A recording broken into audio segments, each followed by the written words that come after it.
aplicativos em Visão, Maria, Facebook, Janela, Beleza, beleza, Facebook, beleza, galera. Mais um vídeo aqui no canal hoje. Começando dia. Acho que dia 1º de fevereiro. Estamos aqui com a volta do Call of Duty. Porque dia 1º de fevereiro.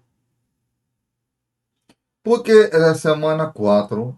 E eu gostaria de terminar com os amistosos da Liga de Seleções e começar a Liga italiana. Pelo menos avançar lá um pouco rápido, né? E para não ficar tão em cima do nossa Liga de Call of Duty. Mas eu quero aproveitar para falar com vocês. Deixe o like, comentário, compartilhar o vídeo no canal. Lembrando que seu like é mais um peixe maroto. E também aqui está o nosso Facebook. Ok? E aqui nosso Instagram. Estamos com 78 seguidores. Perdemos 2 seguidores? 3, impressão minha?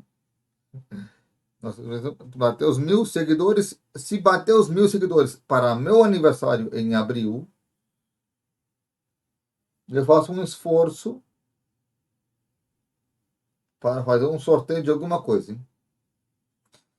Lembrando, like, comentário, compartilhar o vídeo. Ajuda bastante o canal. Lembrando, seu like é mais que um peixe maroto. Ajuda muito o canal. Estou gravando 3 horas Facebook, OBS 20 a 8.073, 8.070. Diferença de outros eventos. O último evento do Call of Duty foi ontem, gravei maravilhosamente bem. Gravei uns dias antes. Tomei uns dias de descanso do Call of Duty, porque foi complicado. E gravei Pax West também aqui no canal. Saiu Pax West no canal. Os 4 dias de Pax West saiu aqui no canal. Então temos um dia de descanso do Call of Duty. E Pax West saiu aqui no canal. Os 4 dias de Pax West. Eu fiz isso. E soltei agora o Call of Duty depois de um dia. Por causa, galera, que a Pax West era um 4 dias que eu fazer para descansar. E o Call of Duty precisava chegar no canal. Sim ou sim, né? Então lembra, galera, do comentário, do like, compartilhar o vídeo, ajuda bastante o canal. O seu like é mais que um peixinho maroto. E lembrando a todos vocês que eu vou estar com vocês. Aumentaram o tempo de novo. Já tinha 15 minutos. Já atrasaram de novo o tempo. Então lembrando vocês também, galera, quero lembrar que o Call of Duty já abriu já, não sei esse vídeo, a compra dos tickets. Não, tá bem. Abriu a compra dos tickets para a Liga lá em Las Vegas. Eu não vi o preço, porque esse aqui eu não conversei com a gente aqui na transmissão, que está saindo como se vai entrar a venda ainda dos tickets. Como está a nossa coisa de eventos aqui no canal? No momento, na gravação desse vídeo, não temos nada de evento da Capcom, nem Silent Hill, da Konami, nem nenhuma. Só temos a parte que tivemos aqui. E o Call of Duty, o Pax West, galera, um evento que cobri às 10 horas em um dos dias, 8 horas em outro e 11 horas em outro. Então, se vocês gostem, saiu antes desse evento aqui. E lembrando, eu estou gravando um dia depois do evento Papa Quest no Q4. Ok? Também no dia de nosso Coffee porque contra no 10º dia do torneio da classificação é complicado. E eu não quero alcançar, né, a classificatória, não quero alcançar o dia 5, né? Então eu deixei passar umas horas de distância, né? Porque é complicado, galera. É cansar o evento. Senão eu teria eu atrasado nos planos, né, para o canal, né? Mas lembre de vocês deixarem seu like, comentário e compartilhar o vídeo. Se não lembrando em junho, aí que vai ser a pouca vai ter seu rabo, porque temos, ó, em junho a Evo, junho, julho, por aí temos a Evo. E né, também nessa época teremos o Summer Game Fest dia 5. Começa alguns shows no dia 3 ou 4 já, alguns shows. Então temos por aí mais ou menos começa. Dia 1º e dia 3 começa já alguns shows. E em maio teremos alguns eventos também, né, menores. E um da PlayStation também, provavelmente, da PlayStation e do Xbox também. E da Capcom vai ser durante eles com o Latam também, não sei. Vai ter vários eventos também, digamos com o Latam, digamos com o Latam é final de junho, então. E também nessa mesma época, ademais de estar rolando esses dois eventos da PAX West, o Summer Game Fest e o Gamescom Latam, teremos ao mesmo tempo em Anime Fest, o Anime Fest também. Então é complicado, vai estar o Anime Fest, eu não sei se eu vou cobrir. O Anime Fest, sei que vai estar em essa data. E depois em julho temos alguns eventos da Square, e como eu já falei no vídeo anterior também, se a Frontier Unlock abrir os eventos dela mensuais, fevereiro até novembro, estaremos bem. E aí poderíamos dizer que teríamos a Frontier também para ajudar um pouco no nosso eventos aqui. Seguimos com os eventos e depois lá para agosto a Gamescom com vários eventos indies e não indies, né, também, né?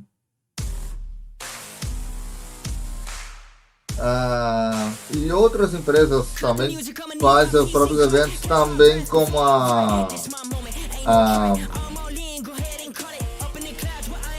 ai, esqueci o nome dela. Eu acho que o nome dela aqui no PlayStation. Não temos tempo ainda. Deixa eu ver aqui o nome dela. Ai, eu tenho o vendedor aqui. Peraí. Eu tenho coberto. Ó, aqui tem alguns eventos aqui, ó. Latin American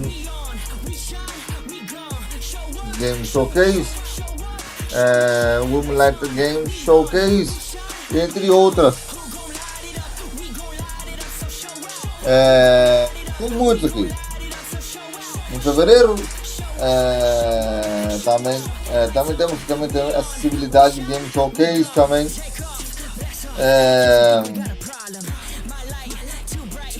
Muito mais, são muitos eventos que não posso mencionar todos, porque senão esqueço de algum ou outro, sempre esqueço de algum outro, né? Mas vamos ver no que dá, né?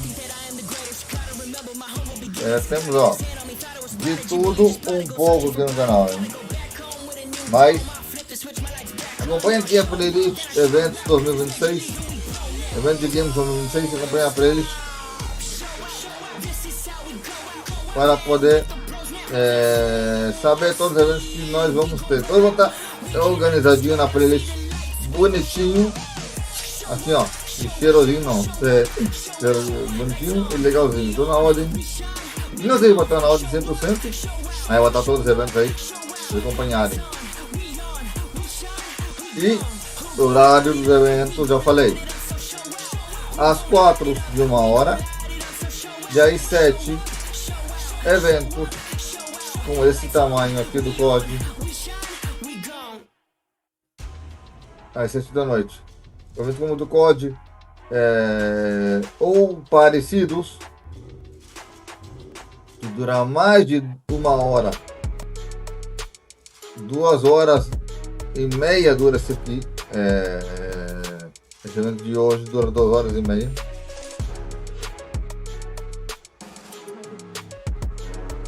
Três horas.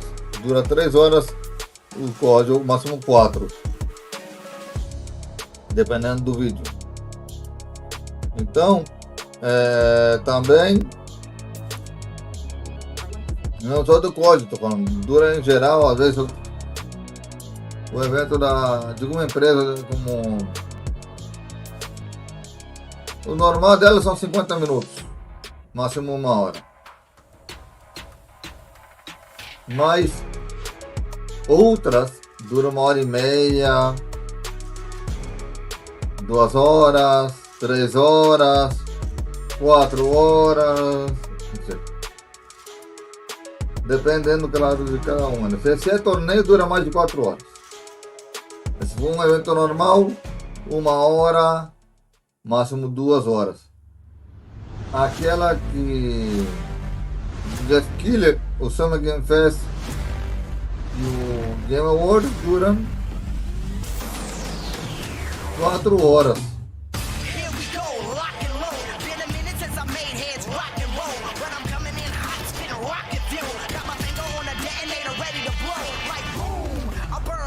E vamos lá, galera, lembra do comentário, do like. 3 minutos para começar, hein? Aí tá os melhores momentos do jogo de ontem. Ou do outro dia, meu Deus. Digo ontem porque eu tô pensando que eu tô gravando em sequência, mas não.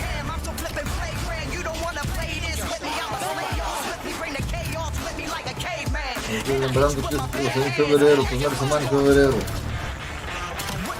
Eu gravo sempre um dia de diferença dos episódios.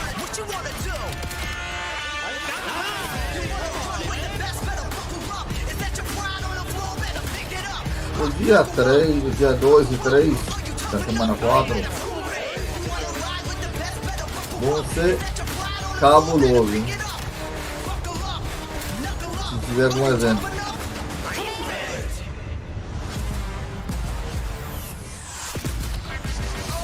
Dura 1 hora e meia, máximo 2 horas. Se for passar algum desses torneios parecidos de tempo, aí vai ser cabuloso, hein? Mas não aprendo, porque eu me organizo aqui.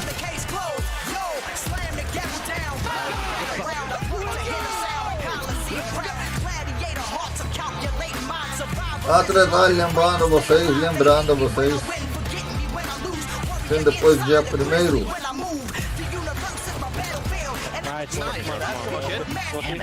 provavelmente.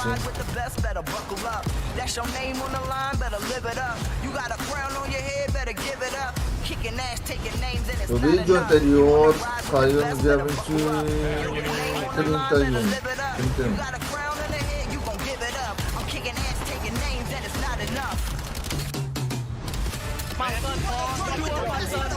Provavelmente.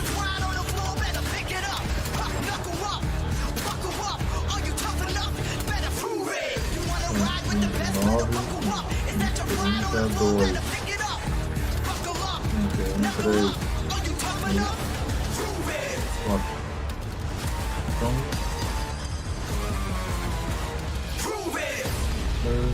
primeiro dia 4. Então,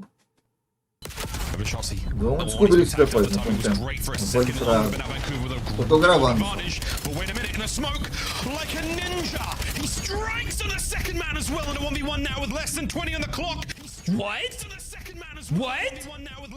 What?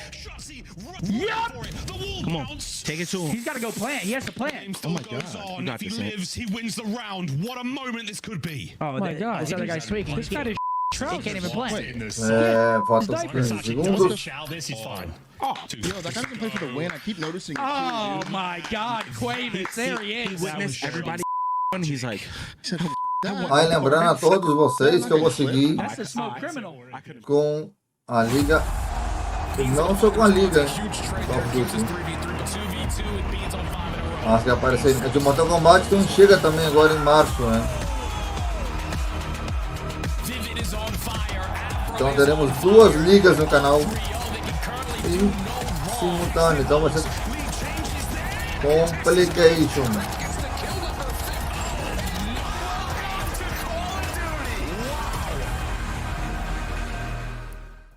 Mas pelo menos vai ser legal. What's up, one and all? Get more comfortable than Tactical Rabbit and Speedo, because we are here for the second half of the Major 1 qualifiers. 2 weeks away. Here's where our standings are.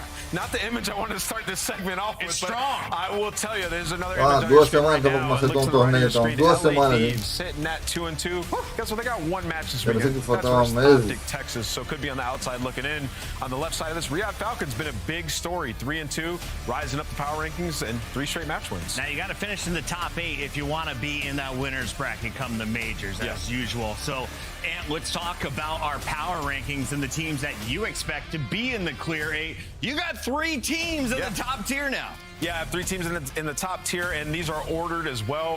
FaZe Vegas, their strength of schedule, they played all the top 4 teams, and they've been absolutely amazing. Coming out of that with a 3-1 record, and you look at the AR duo taking over, I got them number 1. Moving on, the rest of the top, Gentlemates, undefeated in Hardpoint, they've just been unreal there. I think it gives them a huge edge, especially in a LAN atmosphere. Optic, the only team with the extra match in that S tier, sitting at 4-1, so they have to remain there. Koi, and then in the B tier, I have Riyadh above LA Thieves. LA Thieves have lost back-to-back series, 0-3 map count. On the other side of that, Riyadh, even though they've lost LA, they've won 3 straight series. I have to have them above them. And then Carolina have moved up, Miami have moved down. And I think you can assume why I have the rest of the teams in D. So this is my current Explain rating. this to me, though. Yes. How come a 1-3 team is so much higher than these 1-3 teams? Yeah, I would say I've seen a lot of life from the Miami Heretics in the hard points. And when you talk to the rest of the league and to the coaches, they did get a late start in terms of practice, and their break was a little bit accentuated compared to some of the other teams. So I do think they'll catch up. And also, if you were to talk to other people, they would have Miami a little bit higher than this. I actually have them lower than majority of people have. I have faith in Miami to right the ship and potentially be a top 8 team. But right now, 1-3, push comes to shove, you got to win some of these game 5s. A team that is at the very top of the list, though, a surprise pink squad. They represent Vegas. They go by FaZe. They've got a guy named Simp, who is the top SMG in the game. You look at the rest of his squad. You bring in a Luka. You put him on the bench. That gives a little extra fire to the starters. They know they got to perform to keep their seat. Oh, yeah.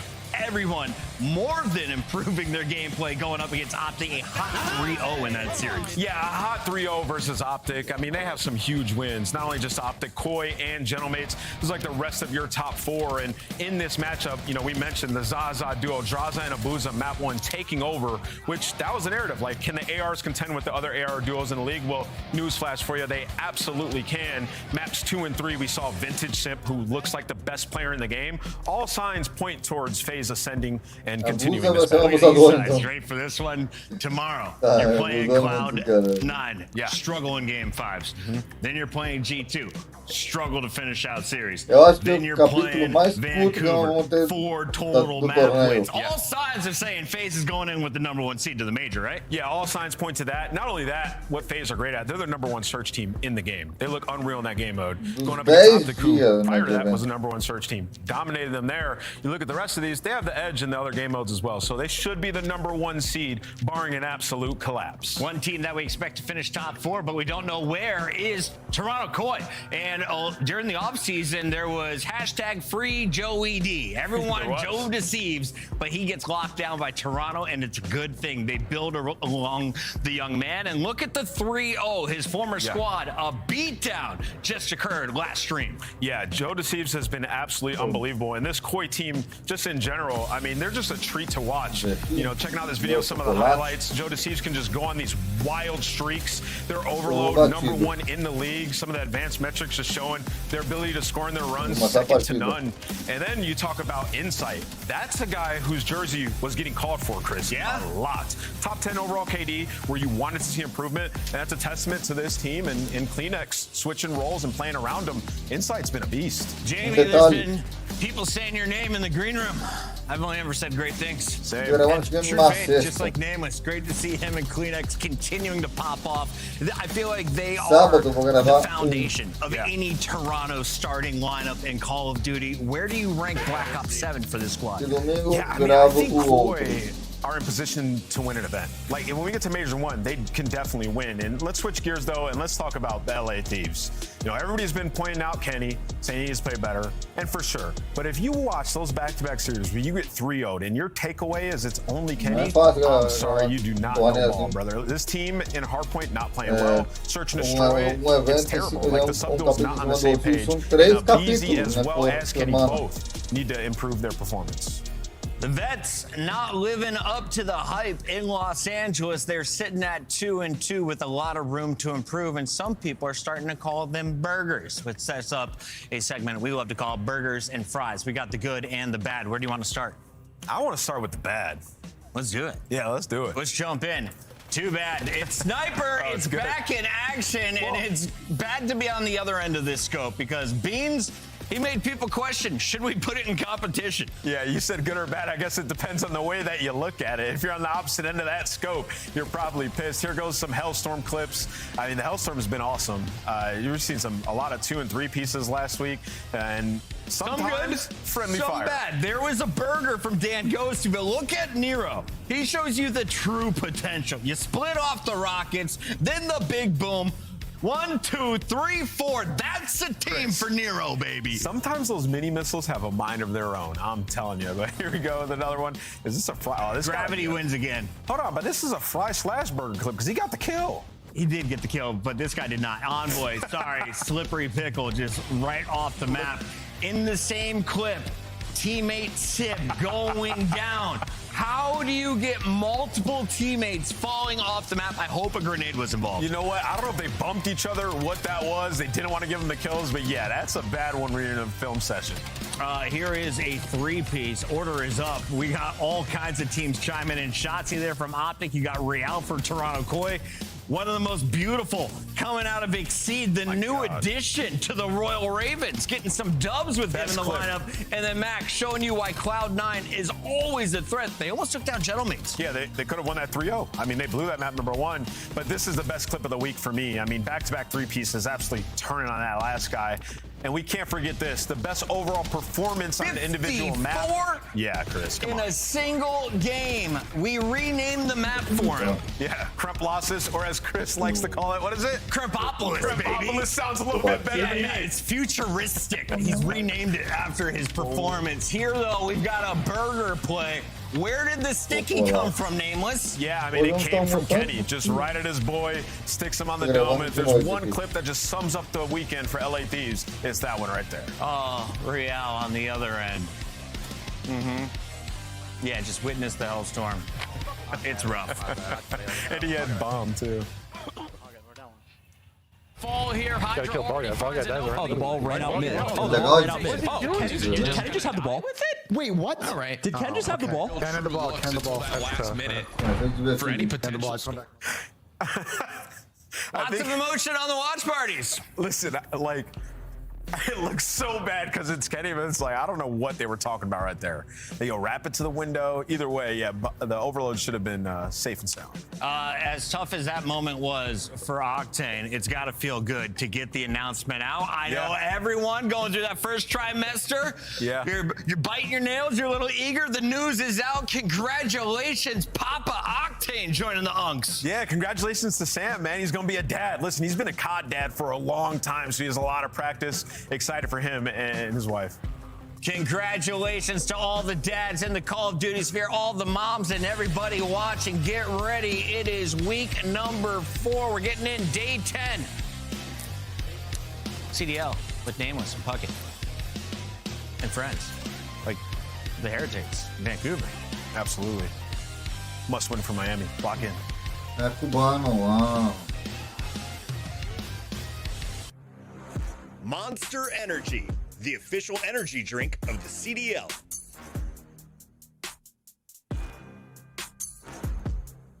Look like the pros to play like the pros. The CDL team skins are available now. Scan the QR code or check out the Mostra o tique in-game aí, store galera. now. Manda um tique pra mim aí.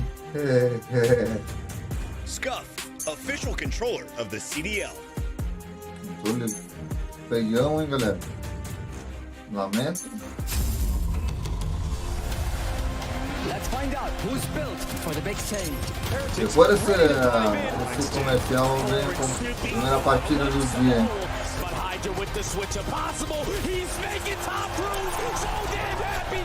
Insights. Down the bruiser. Dominance on the grandest stage.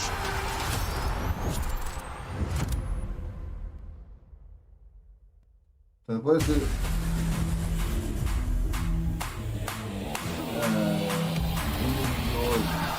de amanhã, mês passado, vai ser a última semana, hein? Vai abrir o ticket. Semana que vem abre já os tickets, na semana 5.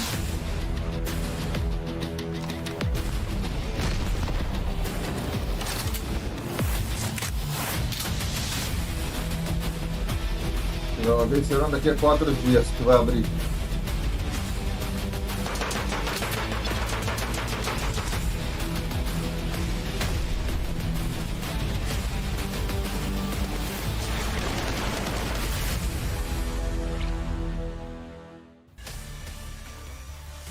Get your bets in. It's time to find out who is the next watch party member to have a baby. Nameless, who you got your money on? Ben J?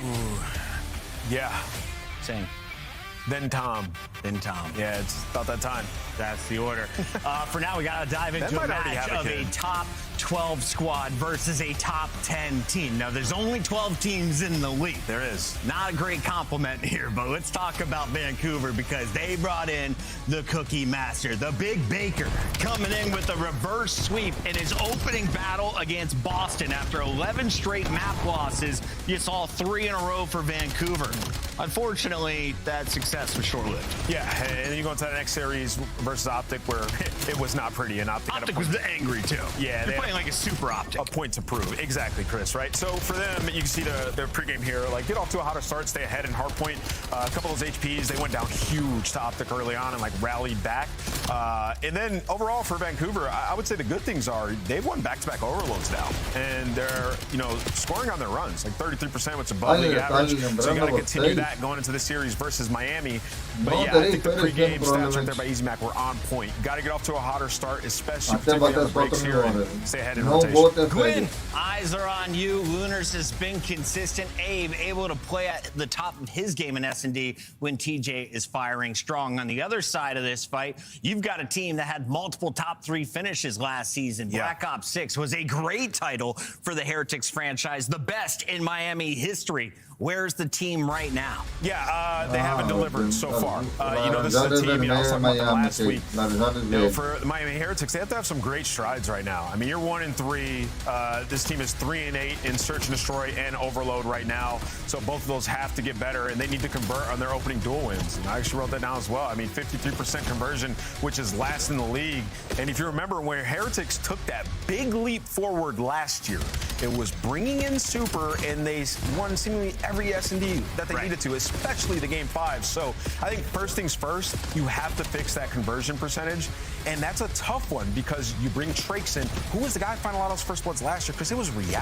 You know what I mean? And he was the guy who was elusive, who can get that and get away with his life. So even though they might be finding some bloods, they're not winning the rounds after. So that's something they have to talk through. I don't want to put that pressure on Metals. He is your X factor. When he's on fire, your team is going to crush. But we haven't seen consistency throughout his career. When it comes to the maps today, we've got Exposure, Den, Exposure, Den, Exposure. Yeah. 2 maps for 5 games. These teams love this, or do they just hate everything else? What's going on here? Yeah, you know, looking at Miami and looking at SD and Overload, 2-1 on Scar, but 0-4 on the others. So just depends the way you look at how practice has been going. For Miami, this is a series that this is a must-win series for Miami. All right, shout out to Rosalie. She is currently on her way from Chicago. The commute is real with the winter weather. She's going with Miami Heretics, and I'm riding with her down south. We have 2 Miami. How about you, Nameless?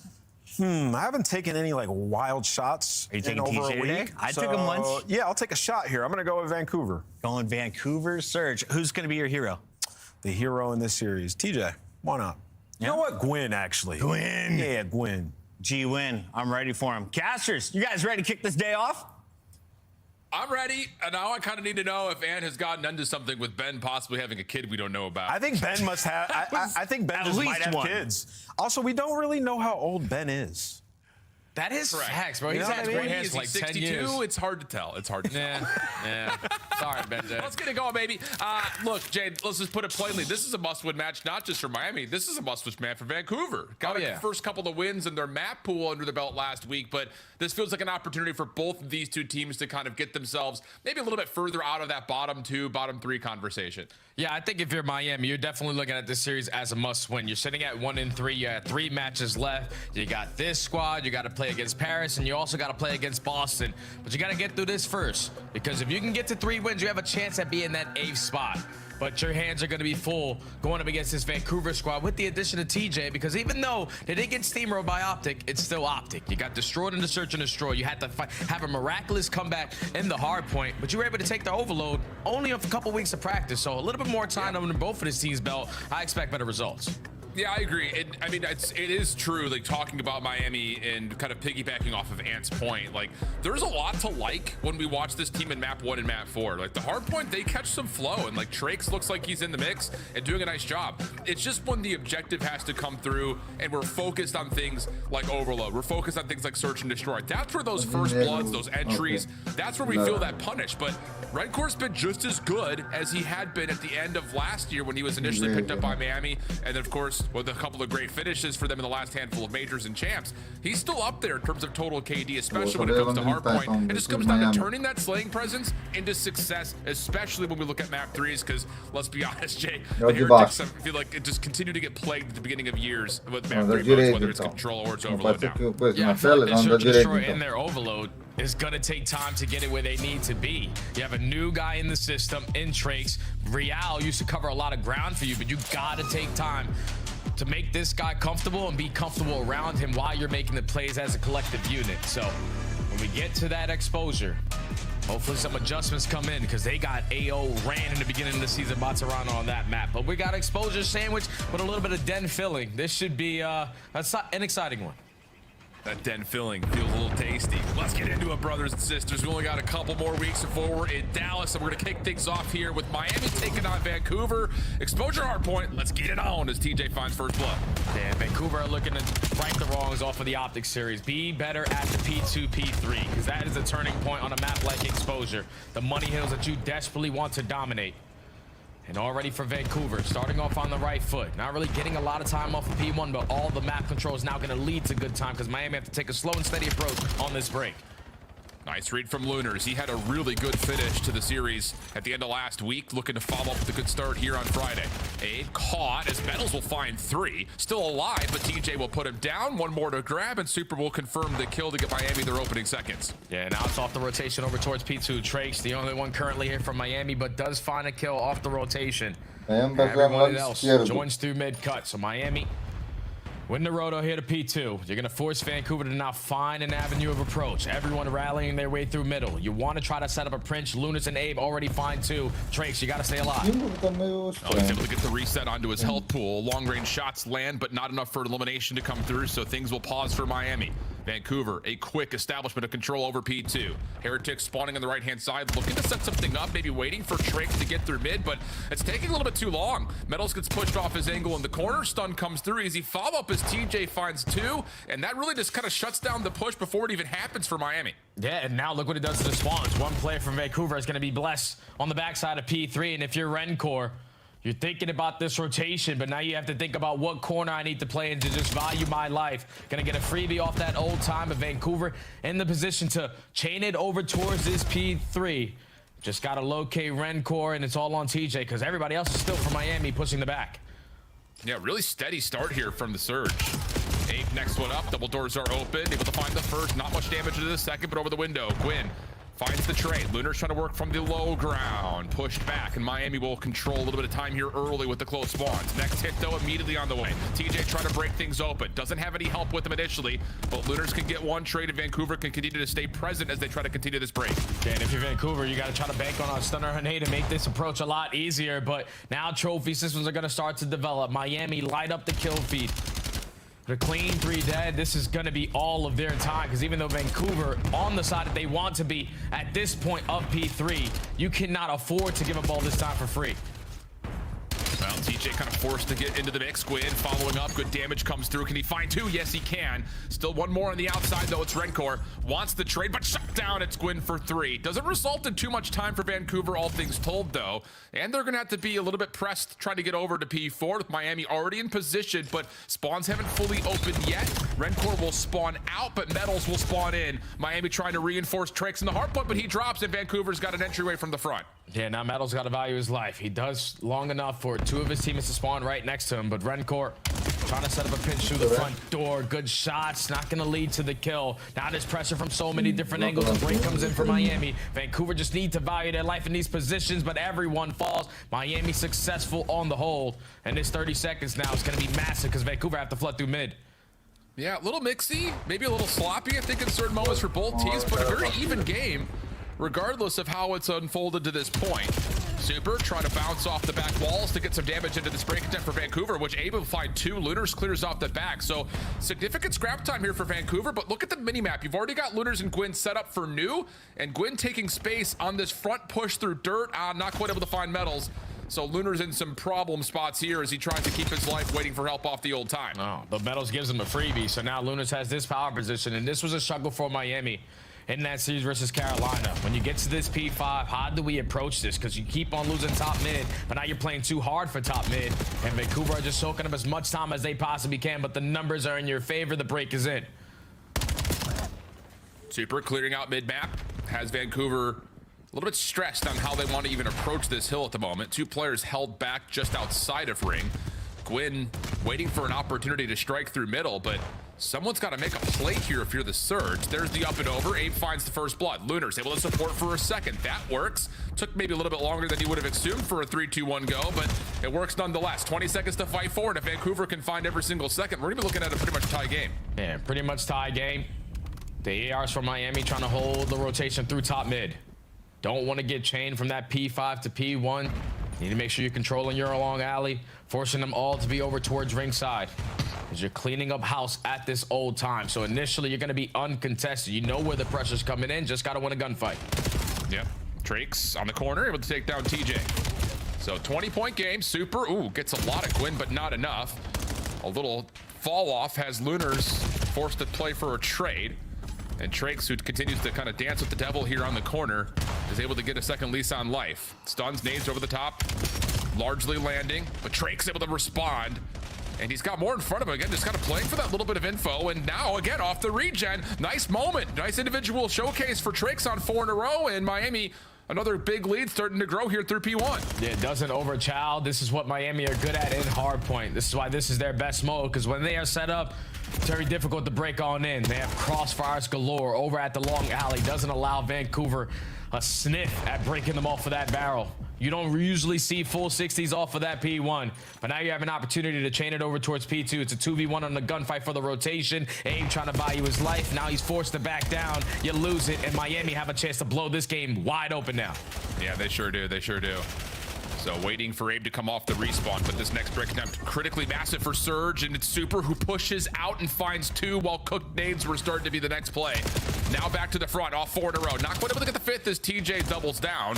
Metals trying to respond to the play, but was also looking to kind of kill some time and wait for Tricks to get into the mix. Hardpoint will go to contest. Pistol works for the first, but Vancouver will get a momentary break. 30 seconds still to fight for. Yeah, this is good time, but there is where Rencor is going to invest the Hellstorm. 3 go down in the feed. Vancouver are still spawning in Africa for that P3. Just making sure it's going to be Rencor hard blocking towards the back, but look at how much space they are taking. Rencor is not going to touch his controller as long as Metals is pushed up towards ring. Everyone else contesting at the whole time, because you're going to win the rotation over towards P3 with everyone spawning still towards the back, unless you just die at the wrong time. Yeah. No, that's a good opportunity now for Surge. Well, Metals is going to put himself up top and have to take on the entire Surge team. He's not even going to get one, so great moment here for Surge to bounce back into this game late. 179 plays 109, but an opportunity for a potential full 60 here if they get a read that Trakes is setting up a pinch.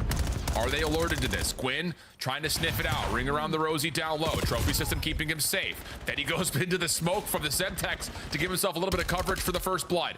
But now the pinch is underway. Miami able to find 1-2 from Super, and that will confirm the break.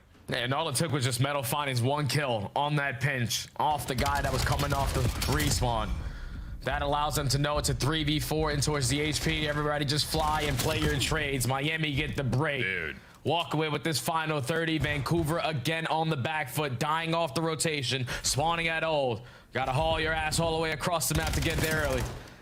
Yeah, and I will say, after the opening from TJ, he has slowed down considerably. 15 and 22 now after at one point, I believe he was 10 and 5. So not a great secondary set of hills for Vancouver. Super, meanwhile, is 20 and 10 off 5 in a row. So maybe a little bit of a slower start for Miami, but Metals is playing well. Super continues to be impressive. And it's going to be on to TJ to see if he can win spawns for Vancouver, who desperately need a break, and they do at least find the kill inside the heart. But the turn back to Super doesn't work. He's on 7, and a second Hellstorm is now earned. Yep, and you still got those back spawns secured for Miami, so you can flood your way right back in. Everyone focus on the front door and towards Solar. Vancouver find at least 2 kills, make it all 4 in the feed. Still some close spawns here for Miami to try to contest it. Drake's watching the OE, wins his one-on-one. Now there's pressure again from every angle, and when you have this much of a lead, you don't really have to think about rotation, and you also got Hellstorms in the back pocket for breaks at P5. Yeah, that's right. Rencor shut down, so Vancouver will have a lease on life, making a rotation over to new. Metals will be here first, Trakes nearby to block off one side of dirt. Tough gunfights though up top at mid, especially with a Dravik, but TJ just jumps on in, doesn't coordinate that with Abe on the other side, and they will both drop. Hellstorm to try to put this game away, not even needed. Metals and Trakes will find the kills they need. And this is down to now desperation measures for Vancouver if they want to try to find a way to keep this game going. Yeah, you got to get in. Got to hit a stun or a nade, try to contest your way through long. You know that Metals isn't going to OE and give up his life for free. Final 10 seconds, you got to get a push, but stuns are just slowing them down. Nades are not allowing Gwyn to cross. And Miami's still looking to close it out here. But everyone dies at the wrong time, so Vancouver's still showing fight. Gotta win a couple of fights here if you're Lunars. Gets the first, tags onto the second, wants it, finds it, wins it. Double for him. Game's not over yet, but with only 8 seconds of cushion, the pressure is absolutely immediately onto Vancouver to be perfect. Don't want to give up any scrap time. Abe is going to tuck himself into a corner. Going to get maybe a chance at a 1v1 here, loses it, but we head over to new at P1. TJ can't find the trade, as Trakes will get a double from a very predictable spot, and then that win for Metals may determine the game. Yeah, that sure will. Good stuff for Miami, man. A little bit of a slow start in the first couple of hills, but the macro game works out nicely. They slow down TJ, and honestly have a pretty comfortable win, all things told. Yeah, you're winning basically every single rotation to all the money hills. You got some misplays that happen at the P3s. It shouldn't be that easy for Vancouver to break the way that they did on your first go around, but you make your adjustments on the second with Metals playing patient through the front. The turning point of this game, though, was the P5 to P1 chain off the second rotation. That's a full 60 that you cannot give up on the dead center hard point. It was just very difficult for Vancouver to try to set up a break because everyone individually was going one by one. All right, we're going to chow long. I lose the gunfight. I'm one shot. I can't chow. They got a crossfire set up. Just wasn't in sync. Just committed on the default play, and you give up a full 60 on P1. Most likely, you're going to walk away with exposure and a W. But Miami take care of business. Super has his moments. Rank car started off hot. You had a couple Hellstorms to invest into that game. And Miami just start off the series on the right foot in the hard point. 24 kills, 22 non-traded for Super. Mr. Untradeable a lot of the time last year. Has already started off the series the same name. And for Miami, again, you love to see an exposure hard point come into the mix because it's been one of their most rehearsed maps, especially they played it in their last 3 series. They've only dropped it once. That was to Carolina most recently. But all things told, that scoreline 250 to 194 is right about what the average is for them. So they meet the marks in terms of how they've set this map up into their favor. For Vancouver, you know, okay, good start, strong start, but we're still looking to see how this team is going to come together, right? Like, yeah, it still feels a little bit odd. I mean, TJ and Gwyn, of course, have familiarity with one another just based on the last couple of years of competing, but Abe and Lunars, it still feels like, did we talk about this on Challengers yesterday? Yeah, it just feels like Lunars at the end of their last series against Optic. It's like, okay, cool, like that's the Lunars that we came to know when he played in Challengers. It felt like a lot of last year he wasn't allowed to be who he is as a player. Yeah, we need to start seeing more moments like this out of Lunars where he can get up, get aggressive, and show his flexibility. It just kind of feels like he plays very hesitant at times, and that doesn't help when you've got TJ and Gwyn who are trying to run and gun. Oh yeah, without question, you cannot play hesitant. I can understand your rookie year. You don't want to make any mistakes. You don't want to be the reason why potentially you get dropped down back to challenge, but now you get a second attempt here. You got to make the most of it. You got to show why you got called up to the big leagues and not just be a shell of yourself. But you still have time to definitely turn that around. It's just a slow start there in the opening hard point. You got to remember, this is basically a new roster too, with TJ joining in the mix instead of Legend. So time is going to be their best friend. And hopefully with some time, they've been able to figure out Den Search and Destroy, because the 6-0 last time you played this versus Optic, and you didn't get no first bloods. Yeah, it got to be way different here. Yeah, man, it's just like, there's a lot of things you could look at in terms of like roster composition, but that hardpoint flow chart actually tells a lot. It's just like, you cannot allow yourself to flatline if you're Vancouver, and they did that not once but twice. But a chance to go to Den Search and Destroy. It's been their most played search to this point. Got a win versus Boston here. They got beat up by Optic, to be fair, but outside of that kind of beat down by Optic, they've played a couple of good teams close. Yeah. In particular, they were able to be, round 11 with Toronto, round 10 with New York. So out of all of the searches that they've played, this feels like the best chance for them to find another map win, and especially against a Miami team who not just struggles in Search and Destroy, but we really haven't seen a lot of conviction from them in this map. They're 0-3 on it. Yeah, 0-3 on the side of Miami, and I think the true struggle for them is the sniper on the other side. You're talking about playing against Carolina, where Exceed was popping 3 pieces. Okay, we play against C9. Beans is one of the best snipers, if not the best sniper in the game. And then to start off the season, you played against Toronto, where it was Kleenex and Insight popping pieces with the sniper. It's just that first blood category. And on the opposite side for Super, where he's the guy with the sniper in hand, if he's not finding success, and then you got to change your play call, so it's the later half of the game, you're still trying to get familiar of these guys' play styles. I know you've been playing alongside Metals and Red Core for quite some time. You know who Trax is, but whenever you make a roster change, S&D is always the game mode that's going to take the most time, just to be comfortable and understand what you can do and play off your teammates with it. So hopefully they have made the adjustments the same way Surge have made the adjustments. So this should be a back and forth game. Agreed. I like that we point out to Abe, because as much as the conversation around Lunars existed at the end of map number 1 right there, I will say the Abe that we saw like at EWC, this is not the same Abe right now. It definitely feels like there's a lot of, okay, we'll let TJ and Gwyn do their thing. We'll try to fill up around them, but Abe gets blooded. Enough damage into Metals to force a team kill to come out. And already you've got Trax trying to take away space, but read perfectly by Lunars. Clean shots, advantage to Surge. And And now you got to retrieve the bomb and get out with your life. TJ knocked down to 18 HP. Miami know that they have him trapped. The stun is going to connect, but the regen is in. So now the 3v2, do you decide to fight this if you're Surge? I would. You got the numbers. Yeah, just comes down to they want to kill a little bit of time and yep, get some isolation. Super was working on a long route saying if Vancouver want to stay here, I'll see if I can find something around the back. We'll be able to grab Lunars, if only just barely. 17 HP to his name, but the bomb will be planted at A to go on to the rest of this 1v2. Yeah, he's going to reset it too. Reposition himself to come behind enemy lines through his spawn. And you might be able to catch them on the cross. He's going to work through top window, not spot them, work their way in towards bottom comms. But the timing is his best friend. Nade cooked into the corner, damage in, predicts it, they line up. Oh, he forces the team kill to TJ and deals with Gwyn. 1v3 for Super, letting them know. That's how you instantly shut down all momentum. Vancouver thinking, all right, 1v3, get this bomb planted.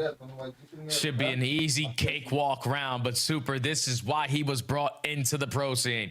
For big time plays like that. Finds the one-on-one gunfight, the repositioning, the awareness, because usually people in 2v1s are not using their tax. But he said tax can also assist me here in this fight. Both people are one shot. A team kill is forced. And that second guy is just melted to shreds with the drive in hand. Super with 6 HP in a dream.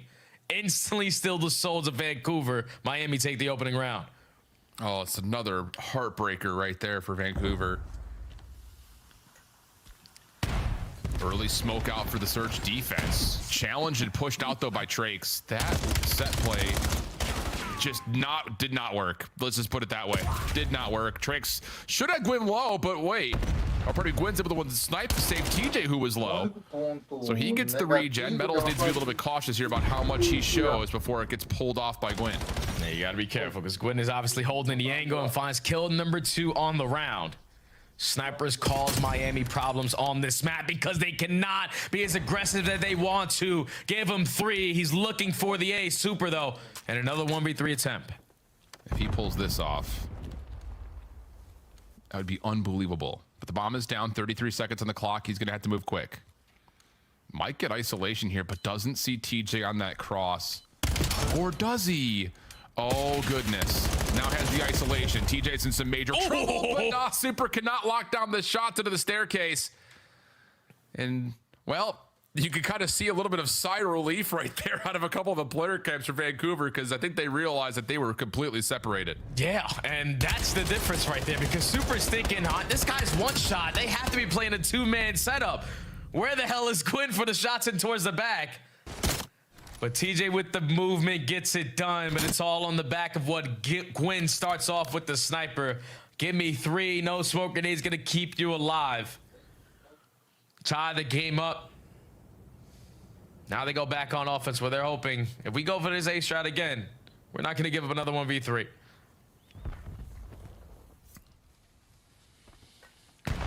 Here we go. Back to the same opening attack that Vancouver had in round number 1. Aggression over towards the A site. Miami stepping away, just throwing shoulders through small. Rencor on the corner has Super there for a little bit of assistance. There's the nades, but TJ maybe able to break some of the timing up. No, pops up, but Super protects Rencor on the exit. Abe trying to at least get one trade, but he's a bit stuck. Or is he? Lunar saves a life.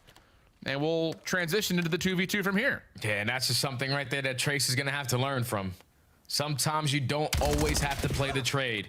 Your teammates were in a position to play here, Trace. You just give up your life for free, and now Vancouver sees all of that information that they are approaching from the flank side. So time is starting to tick, and this is going to force Miami to think that they're going over towards B, but this is a bloodbath in about a minute. Uh-oh, yeah, shots are perfect from Metals. It just a little bit too slow for Vancouver, checking every single corner because you have to, like you mentioned, they just didn't know where the other Heretics member was, but it's just a straight rundown by Miami. You see the initial challenge for Vancouver largely shut down thanks to the support from Super. And then at the end, yeah, it's just both players, Redcore and Metals, are just running together, knowing that they could trade these guys out. And that's just that confidence, knowing that, hey, Miami just feel like they're the better team right now. We can gun these guys, so let's just chase them down. Damn, you saw the teamwork on full display early into that round. Super and Rencor. I'll get first blood. You're going to get chased. Don't worry, I got your back. And even with Trace throwing away his life for free, you still got the ice fellas clutching up on the round. So now back on the offense for Miami. Another smoke grenade gets invested for Vancouver to try to take some space over towards B. Or not. Everybody's going to sit towards back dojo, but you spot TJ on the cross. Yeah, Metals just forcing it forward, gets through the smoke. Is he able to spot Abe through this lingering smoke? He sees the gun and then gets the pre-fire with team shots from Rencor. Yeah, man. Miami's looking pretty good right now. Vancouver just a little slow, a little stagnant, and they're getting punished by the sheer aggression out of Heretics at the moment. Yeah, it's just they're pushing through the smoke grenade. Like, you're keeping the smoke on their side of B so they can stay on their head glitch and not push through 10. But that's 2 times now where you invest that smoke and they're already on that B site ready for gunfight. So TJ just gets caught off guard. Abe not in a position to play a trade because he's still going to be one shot and trapped in that corner.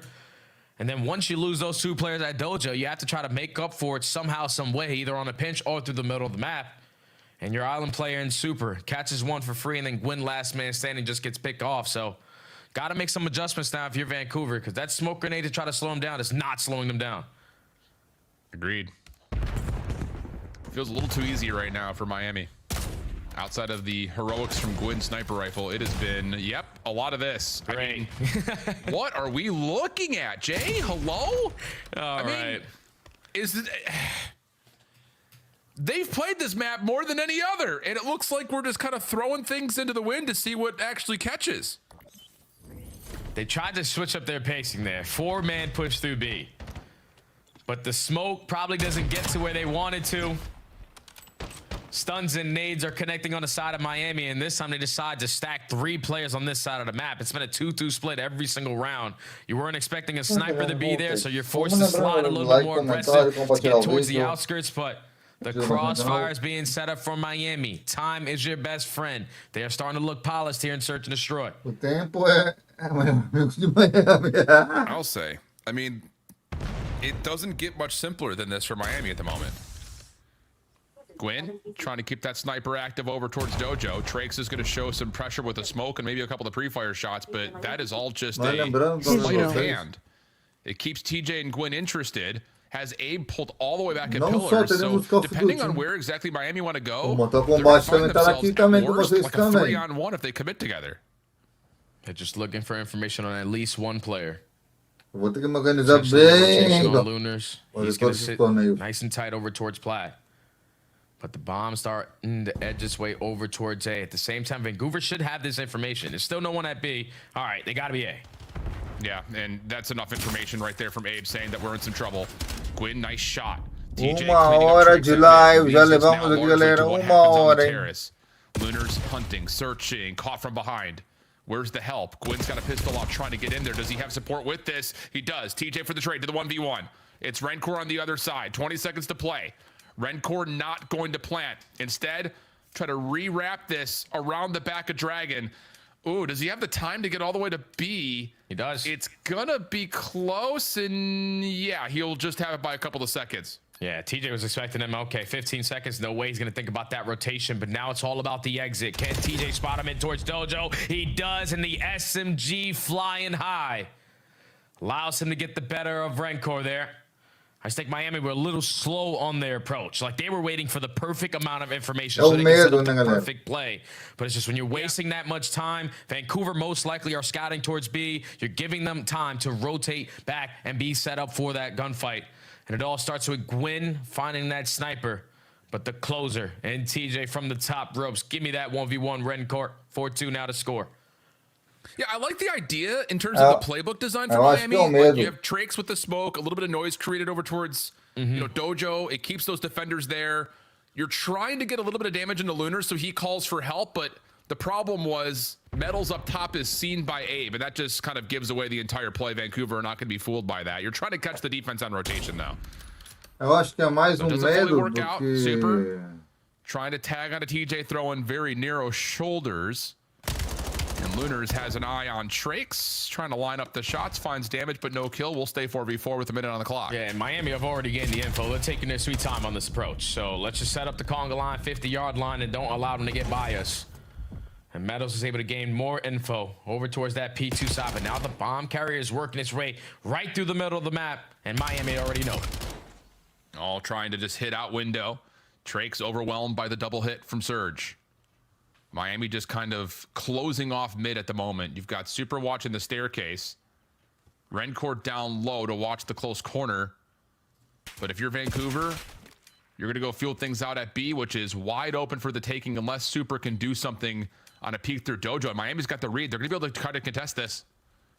And they're going to make it a 3v3 too. And they also find one with Super with the sniper. So now TJ has to be very quick on this pinch because Miami aren't going to slow down. Everyone already in 10. Abe is already going to fall. And if they find that kill on the opposite side, TJ now turns it into a one-on-one. It's versus Super, who I think has showcased himself. Goes to the scope, misses. TJ going to back down just a touch. Has to be cautious of what angles he peeks now, knowing that Super's got a scope in hand. And Super thinks he went Dojo. That is not the case. And TJ backside comes through. Oh my goodness! Super late to the party, but shows up with the goods. That's his 8th elimination, and now it's a 5-2 tally to Miami. Oh, Super's got the ice. He's got the ice today, and he's let him know that's just way too easy. Final 15 seconds. Catch you off guard. Oh, let me just line up the first one onto Gwen with a crazy angle there. But then just the time and the turn, switch, quick swap over to the M15. Puts the finishing touches there on Mr. Halley. And now Miami at game point. Oh, man. Consegui terminar esse evento. Here we go. Como Do or tem que die ser. time for Vancouver. Abe is just not figuring it out right now. Amanhã temos Super o looking segundo for some dia em tags. Gwen sequência. on Dojo. Good angle. That's enough for seeing information. And Super's not going to miss that. And Vancouver are going to have to really scramble off of TJ's pitch. He finds one. Lots of damage into a second over through 10, but there is help nearby. TJ now to the pistol, trying to see if he can force out a second kill. Not the case. Abe, Lunars, last one's left alive. 2v2 situation with 25 on the clock. And Abe has to clear this left corner. Trake's nearby. Vancouver gonna just double team it all the way out and over the top. Should be able to find this kill, but oh, Super makes it interesting. Enough time though for the defuse. Yeah, good stuff right there to Vancouver to just take that angle of approach instead of giving Gwen or Super Miami tá amassando to aí. line you up with that sniper. You chow both from the site. ISO the player sitting on the outskirts, and then Super it's a sniper pistol. Just Miami tá 2v1 em cima. send it. Agora sim já sei. Miami tá lado Miami esquerdo. try to switch up their pacing. That was the first time they got the bomb planted in the Vancouver first tá na direita. 15, 20 seconds. Just try to catch them off guard, but Vancouver had the numbers to retake it, even off the back of that bem, first galera. blood from Super. Se fosse pelo logo da camiseta, ele não sei saber. Long road ahead of them though. That's one of what has to be multiple rounds consecutively put 5-3, together. hein? Gwen gonna be an island player at A. Looks like for the moment he wants to make sure there's no aggressive defense on the top side of the map, but instead for Miami, they're gonna take mid and Eu não run consigo with chegar, it. galera. Super wanting to cross. Electros. We double peek that for reasons that we may not understand. 11 kills for Super, and I don't know if he sees that slide over. Maybe he does. He's looking for the window peek. Sei lá na cozinha. You're already sei lá on onde. first blood, though. Your teammates making sure you're safe from Couch's side, so you can already see Gwen trying to play for that kill, and Trace got your teammates back. 4v2. TJ Allen and Luna's trying to clutch on up. Yep. Metals, clean shots. And how about one more? Yeah, no problems there, man. Goodness. Obviously a much better and much more polished showcase there from Miami. A couple of really cool designs, even if one of them may not necessarily work, but the playbook looks like it's starting to get pretty built out here on Den. For Vancouver, though, can't quite get on the same page.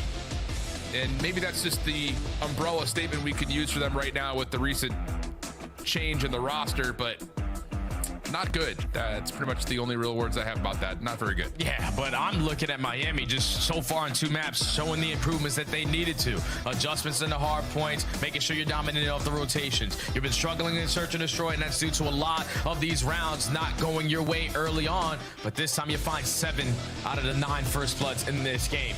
It was a lot on the back of what Super and Metals were able to get done, especially with so many clutches there out of Super.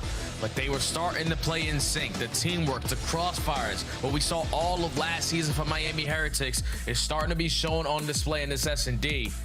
And if they can play like that, oh yeah, this is still going to be one of those teams that are very difficult to play. It doesn't matter how good you are, because they can catch you off guard. And now you're going into an exposure overload where this is the mode they need to work on. We saw improvements in the first 2 maps. Bound to see some here.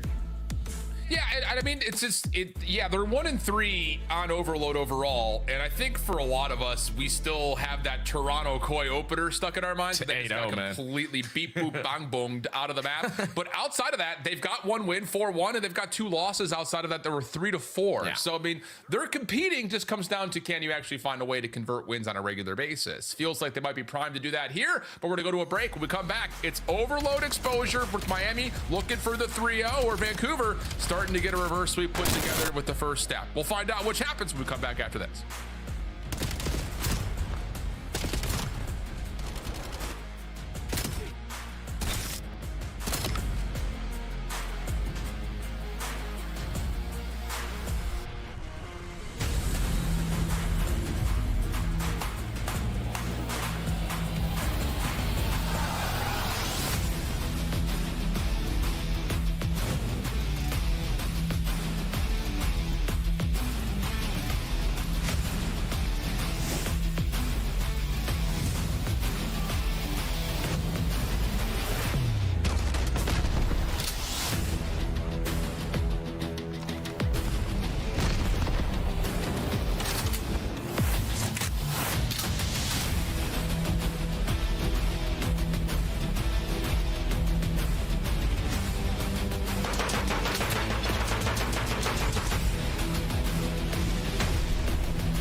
Yeah, I'm feeling great. Those guys are frauds. It's Sunday. We're on land. Reverse sweep. It's easy.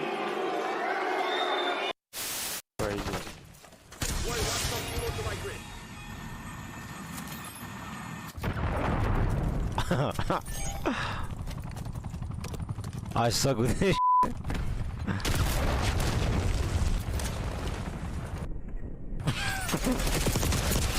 Bruh. I'm not using that shit ever again. This shit up. Backwards. 2 in the mix. Nero's gonna get. Go! Go! Send it. Go! Holy shit! How many knows? Oh, hold on. They're actually making plays. Wait, there's only one guy. Wait, they gotta get it, bro. What the f? What are they? What the f is Carolina doing? Bro. In honor of our Father's Day, we're going to have a friendly competition amongst the dads on this show. How many dads? So, Allie, let's take the lead right now. Why can't bikes stand up on their own? Why? Because they're too tired. Got her! All right, let's keep this moving, Nameless, because we got a lot to talk about starting here with the standings. One time. One more enemy time. That's time. Nice. Let's go, bro. Yeah, we'll run him. I told you we'll run him, bro. Black Ops 7 returns to the Esports World Cup in Riyadh this summer. Scan the QR code to be notified when tickets go live later this month. Monster Energy, the official energy drink of the CDL.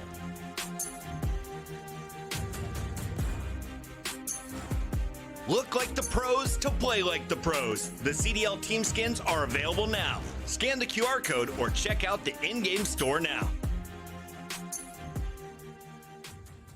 Come on, let's go. Come on. No!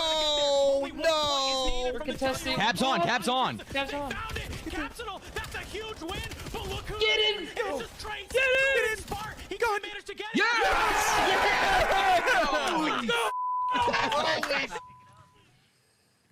I don't know if there are 4 guys that love challengers more than those boys right now. The Bush Gaming watch parties have been lit. Big shout outs to those guys for entering the space.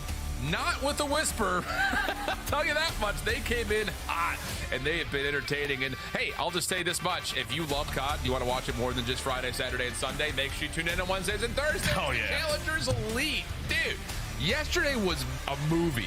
Legitimately a movie. We had Blackhearts go down to 245 to 250. Colossus. We had ARs on Colossus getting 45 kills. Dude, it's insane out there. Make sure you're tuning in to get yourself warmed up for the weekend. I'm telling you, I don't know. It's something different about challenges. It got to be the air or all the people that are just showing the support this season. There's so much hype around challenges, and I'm happy to be such a small part of it. But the Bush, you got the Stallions, you got the Hunts, and then you got Next Threat. Shout out Doug Sensor, brought that organization back. Everything for challenges is just on the up and up. But back over to the pro match we go, where Vancouver backs against the wall, down 0-2. They usually show fight here in Overload, and Miami looking to improve in this mode. That's true. That's true. Hey, they were able to win, obviously, their most recent affair with Optic, but also this is where they started the reverse sweep versus Boston. So some familiarity there for Vancouver, kind of on the Kurt Signetti mantra of refuse to lose. We'll see how things go, though. Trake's trying to clean up some space early, and this is setting up really nicely, especially if Trake's can find that kill onto Abe, but he will survive. Super trying to find the trade over the top, but yeah, Abe is off the regen, and now you got a little pinch developing as Gwyn clears up more space. Yeah, Gwyn only finds one though, and now it's Luna's trying to get something done from top window, lines up with doubles. You have the numbers, you just don't have the mid-map control. You just got to get past traits. Job well done. Everyone accounted for. Now you can start to take some space. Still don't have control of the EMP, but you can already see Mr. Luna's on your mini-map setting up a pinch through B point. See how things unfold. Rencore. A little bit of damage here, but trouble navigating that with Abe. SMG up close and personal's working out nicely. And this has been a nice moment for Vancouver. I was gonna say, like, the opening minute of this was just sheer TDM, but now all of a sudden you've got Vancouver trying to clear some space up, pull some focus to A, but need to wait for these two off the respawn before they can commit to one zone or the other. Yeah, but Metals gains the info. All right, the MP is starting to get off the rotation, so spread the map a little bit, and now Lunas opens up the A point. You got the numbers. Abe on the pinch finds kill number 3. Now all you got to do is take care of Metals on the back wall. Super set up one crossfire, but Metals does enough stuns and nades to just keep Vancouver not near that A point. Yeah, at least time of possession's looking decent for them. Just need to find the kills behind it. And I will say, Metals is having himself a series. And what is it we often say? If Metals is frying, Miami's usually winning. Seems like that's often the missing link. Hello? TJ, a little snap with the pistol. He should be able to score here. Uncertain if there's anyone over the top, but no worries. The patience will still work out for the first score for Vancouver. Yeah, I think Rancor just forfeited that score. I think he thought that was instantly going to go on in. So he was playing the reset. And TJ was thinking, there has to be at least one more guy here, but this is why Miami played the reset. Can you get past this player working on the pinch? You do, so you instantly tie the game. Now the EMP spawning over towards lower dirt side. Instead of wrapping back, you're pushing through, and now Rencor on the pinch does get caught, though. Waiting for the next point of contact as Miami is set up largely to surround this defense. But clearing mid-map is Metals on 3 in a row. Looking for more. Able to find TJ before he can drop off. Top Metals another. That's 5 in a row now for them. 11 and 4, and Miami can get to work for a potential pickup. And while we try to Inaugurando la próxima estandarte nuevo. Llega en febrero. Ir para izquierda. Que tengo COVID, o sea, tengo L. Push a paneles, ¿vale? Ir para izquierda, ¿vale? Voy a pinchar P3 ahora, no pueden estar en con, ¿vale? No pueden estar en con. Hay uno inner, inner y arriba paneles. Otro más arriba paneles tuyo. Está conmigo. Te ayudo, Nico, vente. Vente, te chiseo. Tenemos 1 hora y 12. Va para el medio, uno inner muerto. Otro más con, ¿vale? Pero no veo una inner conmigo. Vale, ahora en 12 minutos. Son 2 horas y 50. Estamos quase chegando. Bota 1 hora. Lunar tip izquierda. P1, chavales, P1 no veo. P1, muy toca P1, Teach. Estoy bajando P1. No sé si puedo. P4, tío. Fuera del P4. Oye, está en derecha uno. Van a ir derecha. La lleva ahora. Mira por título, me tuvo. Van a ir izquierda, a lo mejor. Mírate la derecha. Vete, déjame. Me voy a la izquierda. Cométela. Hay una outer, creo. Está en Pirulo, No, la P4, me P4 igual. Al derecha, ¿no? Sí, eso vale. Pirulo arriba, me tenéis ring. Oye, pinch. Lo tiene Tengo P4 yo pinch. Ojo, P4 muerto. Tú, Ani. Bueno, de la buena. Aí lembrando amanhã, no dia 2, Not hein? fluent in Spanish like you are, Jay, but pretty conversational, pretty calm for Miami as they set up this defense. They get the read, they get the shutdown. Now it's just making sure they count for every single Surge member. Yeah, that's exactly what they were doing right there in that communication. You know, I'm not fluent in Spanish. I do know a little bit, but they were just sitting there like, what are Vancouver? Where are they going? Oh, they're trying to push up middle. They're just playing it patient, waiting for us to make a mistake, and now they have an opportunity to capitalize on it. Final 30 seconds on the round, but the kill feed lit up in white. Surge have time of possession in theirs. And now you're going to rotate it over towards B.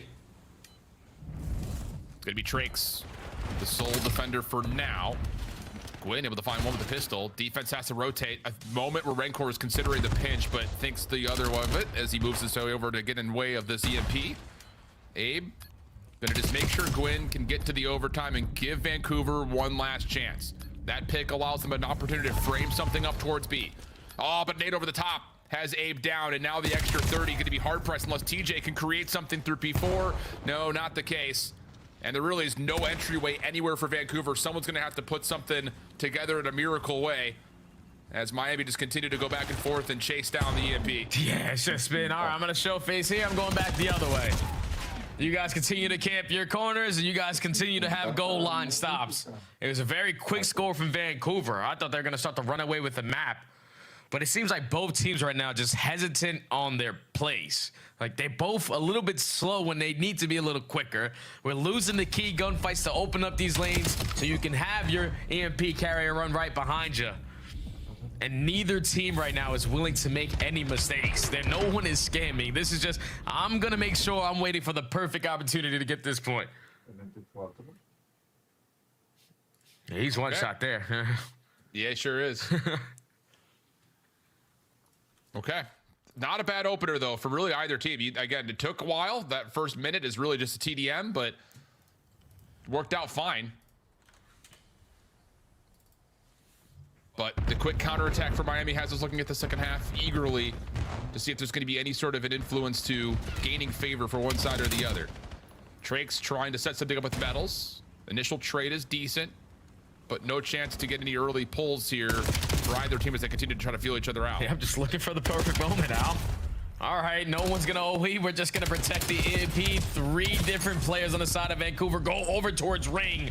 But now this is an opportunity for Miami. You just got to take care of Abe, and it's Trakes on 3 in a row. Starting to pop a little bit of takeover here. Movement, sliding and gliding. Just keeping Vancouver on their back foot. Timing to perfection. That's another 2. And with 3 dead, Miami recover the EMP. Yeah, but Super's in a little bit of trouble here, trying to get off the regen. Now it's going to escort Metals a little bit further over towards A. He wants to run it. They're waiting for Trakes. Yeah, for Trakes to hit this route. And if he can find one, should be a chance to score this pretty easily. All the way around the back. Sees Lunars at range, but can't win the gunfight. And all of a sudden, you're a little bit stalled out unless Rencor can show up and give you some space. The first one's good. The second one's not bad, but can't quite finish the kill. Metals thinking about it, trying to find some kills, but no. TJ shuts it down, and Vancouver will possess the EMP. Just another story of that one gunfight is all you need to run another score in, and we keep on losing it. So a goal line stop there from the Surge. Now waiting for Abe to develop on his route through the middle of the map. Another pinch on the opposite side for Trakes. This can break them down. Trakes, you just need to find a double. At least finds one. Can you get this trade on Abe? You don't. And Abe just winning that one gunfight again slows down the play. Well, Vancouver able to stabilize. The EMP will reset. See if they can find a way to win this outright as we jump into a Vancouver. Listen in. Back ring dead. Nice, good job. One's off one, missing one. Yeah, probably pillar. They like playing pillar. I tried to need over mid. Careful. I think they're mid. I need over. Careful. Push on left. Push on left. He's only P2 tank, guys. Yeah, I'm here. I'm the right hop. I think you're mid. One con right now. 2 server, 1 left. Server, 1 con. Right here. 2 long on me. I got one shot. Drake. He's the Trakes in. 1 left still. This got con. Two out of me. He's front server super. Going long. Spawn right. Let's have his left. Okay. I don't see P4. I don't see P4. Okay. Bring this right then. Yeah, we can go right then. A-search. Okay. Yo, flanking dead. 1 shot. A-search in. Nice, 2. You're right of me. Trakes and super, bro. Trakes and super. I'm going Zig. I spawned deep. Zig. Trakes 1 shot. Here. I'm marched on here, Isaiah. One shot. Shot the back, 2 of them. Better get pinched here. Every pinch. I got one. Watch out here. Get drove down. I spawned right there, pinching. I'm gonna need this, bro. On the hitty. Here, I need it. I need it close. Zig tricks. Not peeking the heady. A-search right now. Coming close, weak, on the barrel. On the barrel right close. He's even up. A-search, one shot, bro. I hear you. He hopped on bomb. There's two on the top three on the crate, right. two in top crate. 2 or 3 on the right. Take a top. I've read it. Nice job. Two hop. I'm up on your right, Teach. I want con. They could be our low range. Could be low range on me. Could be, I hear you. I saw my little ring. Dead. Nice job. Right dead. Could have ran through a ring on me. Have her up right. He's top ring, bro. Okay. Top ring. I'm one shot. Push out right. Yeah, go on. I hear you. It's in Drake's ring. Could be. He didn't pinch me. He didn't pinch me.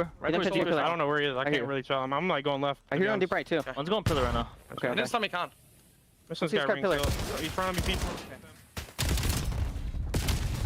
Feels like a bit of a stalemate right now, Jay. It just seems like every time either one of these two teams gets 3 down, they can't find the last kill they need to set up an actual execute to score. It's been really quiet this half. Yeah, it's just all right. Every time we get 2 kills to go our way, it's just 1 kill that goes down on the opposite.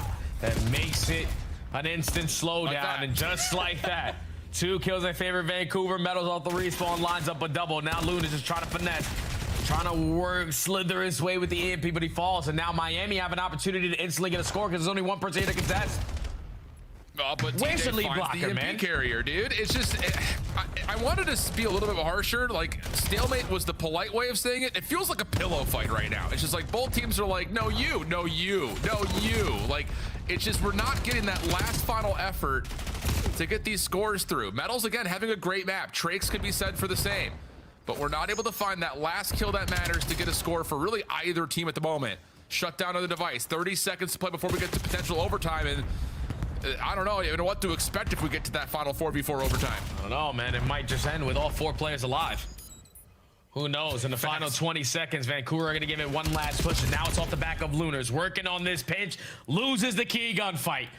And now Vancouver just trying to make a last game, last-ditch heroic through bit of zig. But they're getting cut down by Rencor, and you die at the right time because now we're going into overtime, 4v4. Okay, see what happens. How do we want to try to play this one out? And we're going to get 2 minutes of TDM. Do we know what happens if the overtime doesn't end at a minute 50?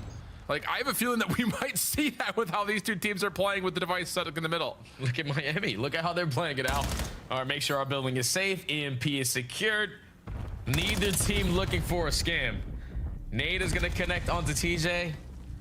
Him and Rencor trade spots. But 30 seconds already wiped off the game clock. No one committing on a fight. Dude, does it just end in a draw and then we replay the map? Like, I hate to sound a little naive right now, but this may end with all 8 players still alive. Minute 15. And all is quiet. No one wants to make the first move. We're not scamming. For all the chaos and excitement that we've seen in Overload, this may be the most quiet one, but there it is. Trakes finds the opener.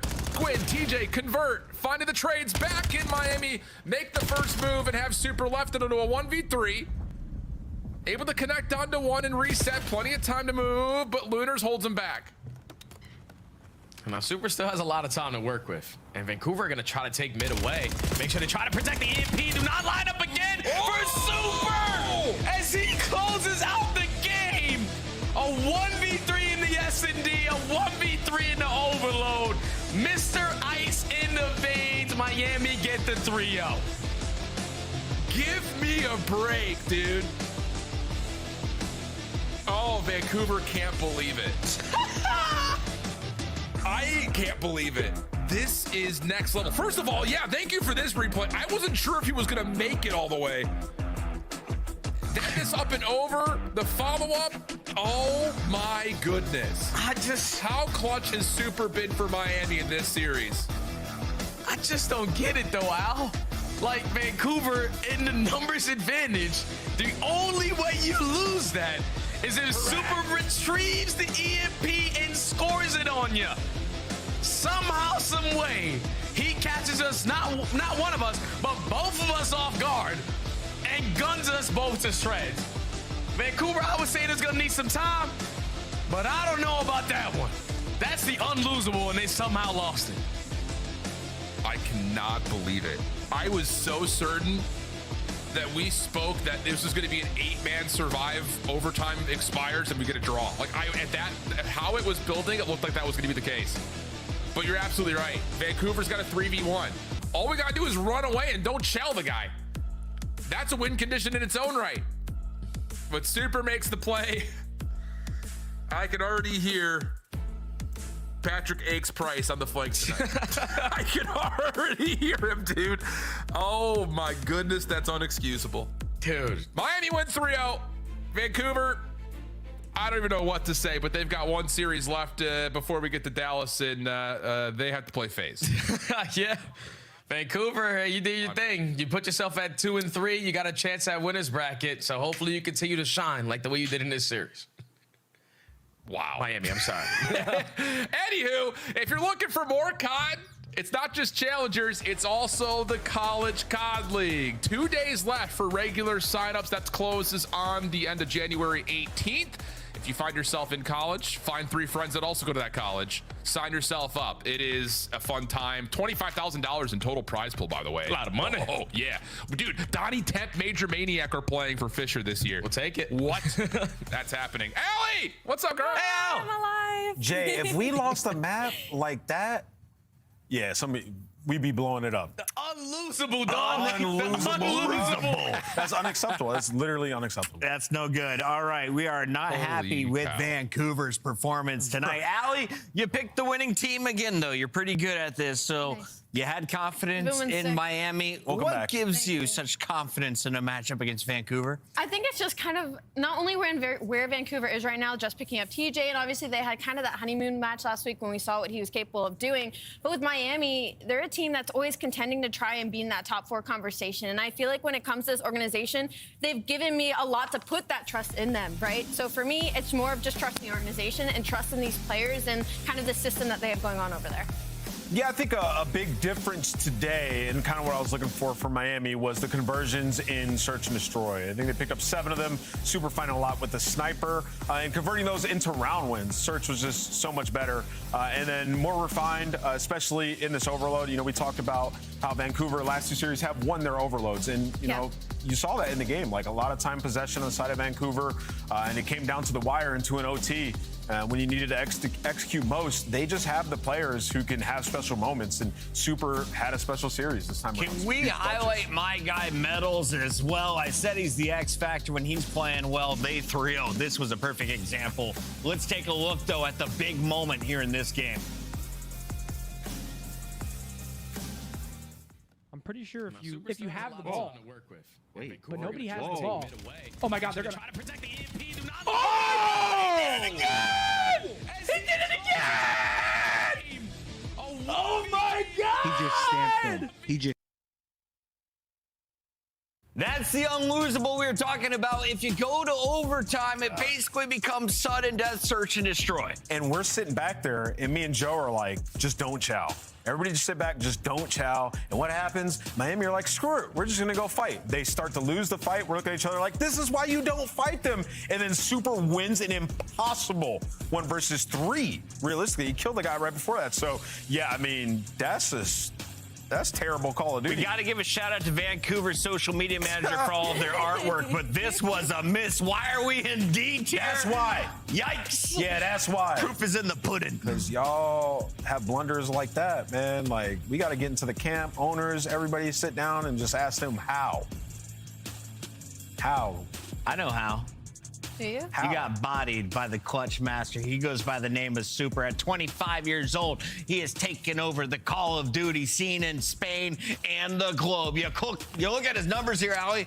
First in the lobby across the board in search. Unbelievable. I mean, that map, too, was unbelievable in general. They literally could not kill him with the sniper. And when you don't have a counter in that sort of situation, the worst part is on top of that, Super's making a lot of these play calls, too. So he's allowed a lot of freedom on this map and where he wants to go. 2 clutches in search and destroy. The clutch in overload as he defends the EMP. Let's take a look, though, at his big plays here in our Scump play of the game.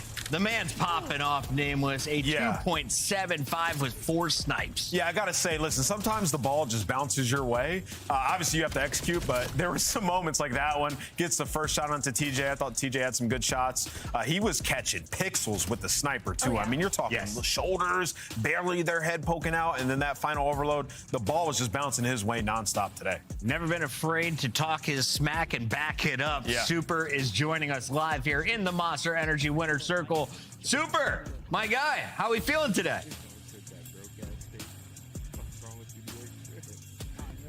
Super, can you hear us? Are you feeling good? Yeah, I can hear you. Yeah, we're feeling good today. Can you tell me about the end of that map? Because Weor came in mind blown. He's like, what just happened? This was another star play from you, but some holes in their game as well, right? Yeah, I mean, I don't know what was that game 3. I don't know what they were doing because we were not getting Charles. So I don't know. It was a weird map, to be honest. Yeah, I mean, they were all sitting back and waiting for you guys. You decided to be aggressive. Just an awesome performance from you at the end there. Talk to me about the search and destroy, though. I mean, coming into it, you guys could not win rounds even after first bloods. You know, you were last there. Today, y'all found 7 of those first bloods and won a majority of those rounds. How'd you guys improve upon that? We knew from the past matches that we had a big problem in SNDs, and we focused this week on SND especially. And yeah, we changed a bit of our positions on the map and how we want to play some situations, and I think it worked. Definitely did, bro.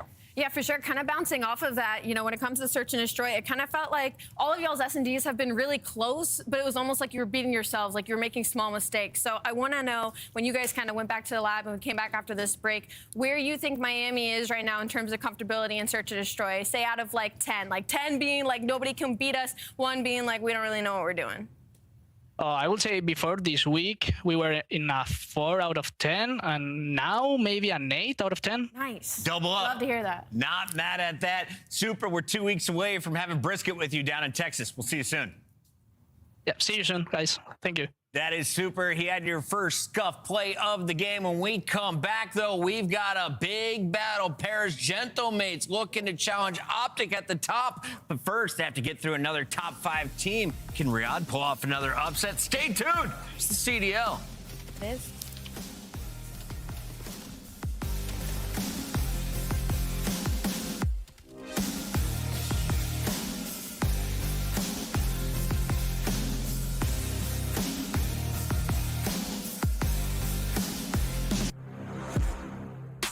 Black Ops 7 returns to the Esports World Cup in Riyadh this summer. Scan the QR code to be notified when tickets go live later this month. Monster Energy, the official energy drink of the CDL.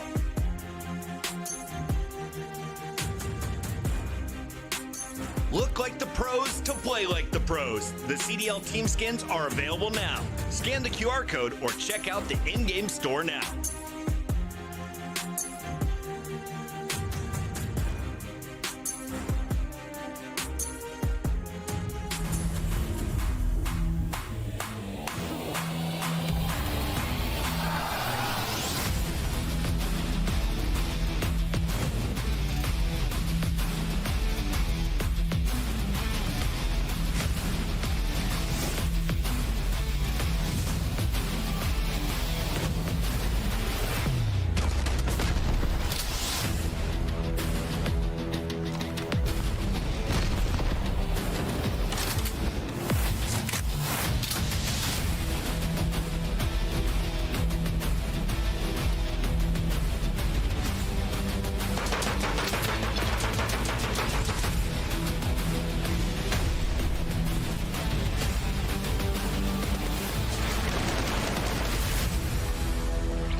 Volta também partida. E lembrando, a liga começa em breve.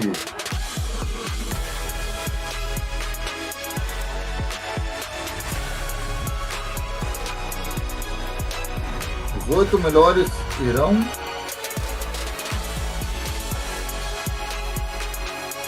a se enfrentar.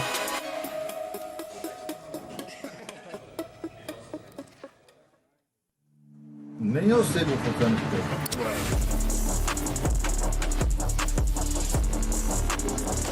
jogo. Só digo o seguinte.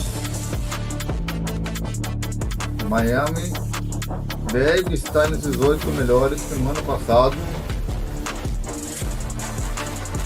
Eu não vi o torneio, mas eu vi as preliminares. Out of 2 top 5 squads, there's only 5 teams in the CDL with winning records, and Riyadh Falcons are one of them. MS Jasari and the Falcons family have invested in some world champions, and what the young gun X did from Saudi Arabia, popping off the way he has, they could be breaking into the top 4 today. Yeah, it seems like they're ascending right now. And you look at this team, winning 4 straight search and destroys. They have got that game mode on lock. 9-3 map count across their last 3 series. They're beating who they're supposed to beat.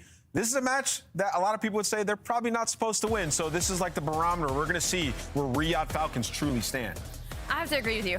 They're definitely on the upward trend right now, and that was kind of the worry is like, when is this team going to start gelling? And I mean, they 2-3-5 G2 last week, but it's just kind of the question of like G2 is what the bottom of all of our tier lists, right? So for Riyadh Falcons, I think this is a really good opportunity for them, especially with how well they've been playing in Search and Destroy and in Overload going up against Gentlemates. They'll need it because they're so good at hardpoint, but Celium also is kind of put himself back in where he's meant to be, at the top of our index, and just kind of laying down the numbers that makes it feel impossible to catch up to. Any good commentator knows you don't read the kill feed, you watch the mini-map, and I have to say, Riyadh may have the most impressive front line on the mini-map. There is always a trade in place. Yeah. They look drilled. They looked ready in their last matchup.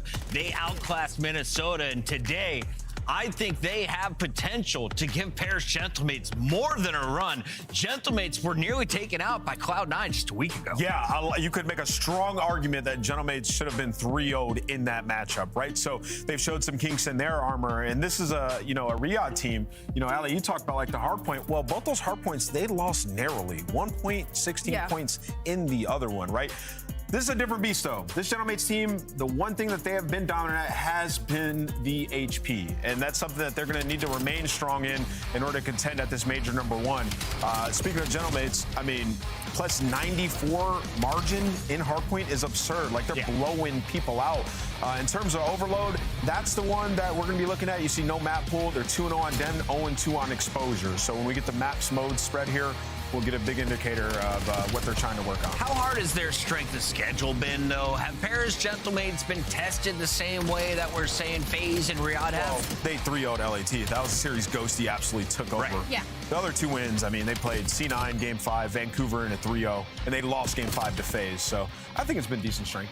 I mean, look, I think my biggest thing about Paris Gentlemates is like with the way Dan has been playing since the start of the year and how consistent it's been. He's cheating. You can start putting it towards the like of Merc. I mean, it's green in the stats all over for Dan Ghosty, and that's your AR if you're a Gentlemates fan right now. So if you have that and that consistency in your back pocket with this kind of roster, you're going to have a good time.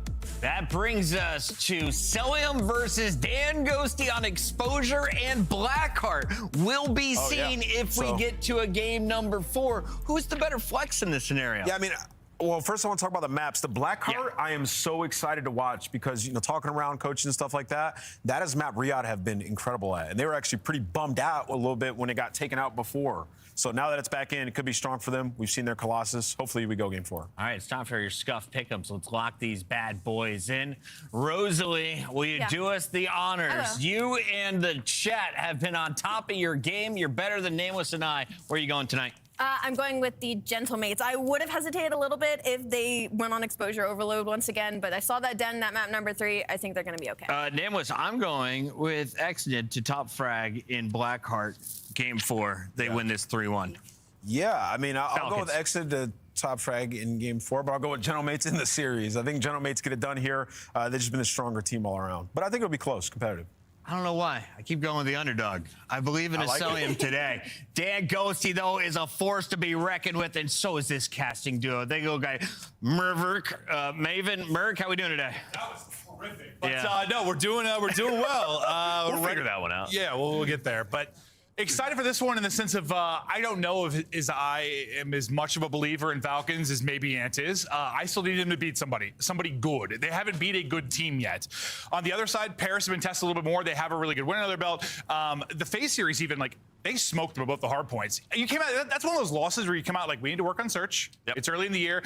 We've seen improved search. It wasn't like a bad loss. I don't know. I'm not sold on Falcons yet. No, I mean, I think if you're a Falcons fan, you're probably right where you think you were going to be coming in this year. Beat the teams you should, lost the teams you think they will. Middle of the pack. It's just a question of Tem you volta, tem 2 jogos. Top 4. Yeah. Which a win here would change my Uma mind. hora This type of win eles would be estão massive, but they're running into a Red Hot Ghosty. I think the search and destroy combo is interesting because that's where some of the struggles have been for Gentle Mates. And what? We talked about Falcons being on like 4 straight. They've really started to click there. Is that the mode you're kind of looking at to be a big one between these two teams? Yeah, I mean, I think it has to be. I mean, if Falcons could somehow take a hard point, that would be massive, right? Well, Undefeated is Paris, but yeah, I think you're looking at sort of 2-3-5, and yeah, you're right around 50% in both of those if you are Gentle Mates. So some improvement needed there. But in terms of games 1 and 4, perfection. What do you think has been the big thing for them as far as compared to like the rest of the league? Like their hard point just seems to be lights out. What's clicked for them early? I mean, I think just sort of their roles, the teamwork, everything just kind of makes sense. Yeah, it makes sense. It's like the opposite of thieves right now. Yeah, it just makes sense. They're all on the same page. Yeah. Plus, you have just had This ascendancy of this guy. Ghosty a 3-0 start. It just feels like, and then you remember Neptune, how good Surge were at hardpoint last year. This is going to be a fantastic hardpoint team all year long. No, it's hard not to be rooting for your Ghosty, your Envoy, based on getting dropped and seeing these guys perform. Ghosty's numbers have been outrageous, especially in everything. I was gonna say, especially the respawns, but really in everything, he has been lights out. We'll see if the team can find the results in the 2-3-5 where they've found some of their struggles. We'll hop over to Exton and POV for now. They'll see what he can do for Falcons as we get into the P2. They're finding the time. He's tucked away in the corner, and that I thought was going to be a freebie, but it's not. Civ gets there with the help. Pressure now to Kiz and Pred. Pred will be traded out, and that'll be the break. So Paris get in quickly and look to rack up some time. I mean, that's just a deadly shoulder, right? That's what we tend to talk about. Just the Omni movement back, get forth, throwing a shoulder, baiting out some shots. Beautifully done by Envoy. Now he's collecting time. Neptune was getting aggressive through Solar. Well, I mean, you have the setup. It's now, when do you want to push through? Envoy's going to find the M15 on the ground. He's going to find the double.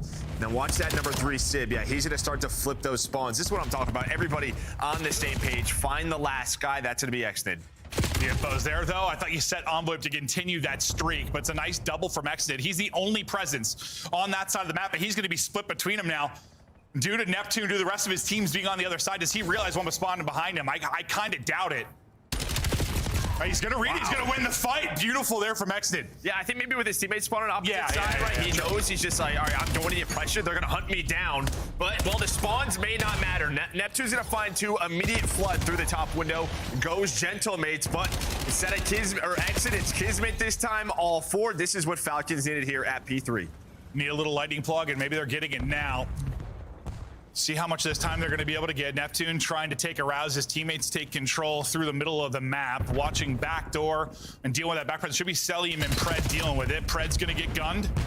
Celium's going to get caught in the corner. The break will be there. Not a ton of time remaining in the hard point, but still 20 or so seconds you're going to earn. And if you can keep them spawning in the back, all the more power to you. This is exactly what you want. Yeah, Gentlemate's very disciplined right there. They fight from the hill.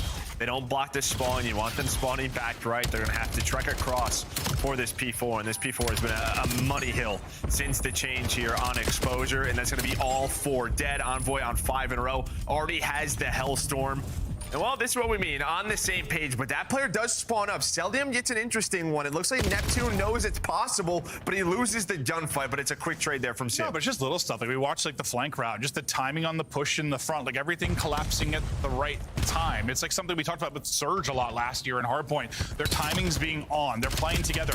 And the teams have been struggling so far this year, that's not really there. I know this game has some pace, and you feel like you can just fly, but you need to fly together. No, and that's it. And then just knowing you're kind of open. He's like, hey, P4, that spawn did open as soon as that popped. We weren't really hard blocking it, so let's go ahead and check that. They were able to find Celium, and since then, this has been a clean start to this P4. Envoy's already earned a streak, and he's going to keep on streaking. He won a 4 or 5 earlier, up to 6 in a row there. 11 and 5 start out of him, and Neptune is doing it with him. Shots are on point, double for Mr. Neptune. 15 and 8 out of him as he continues to hunt out towards mid. He's got the help there with Ghosty.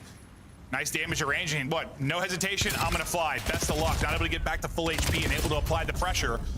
It just seems like the next trade is always there right now for Paris. And again, it's like they're pushing out right when they need to, and they're spawning them at ult. It happens again. That's why you're flying. That's why Neptune's going through the middle of the map. He wants to win those gunfights, spawn Falcons behind him, the team.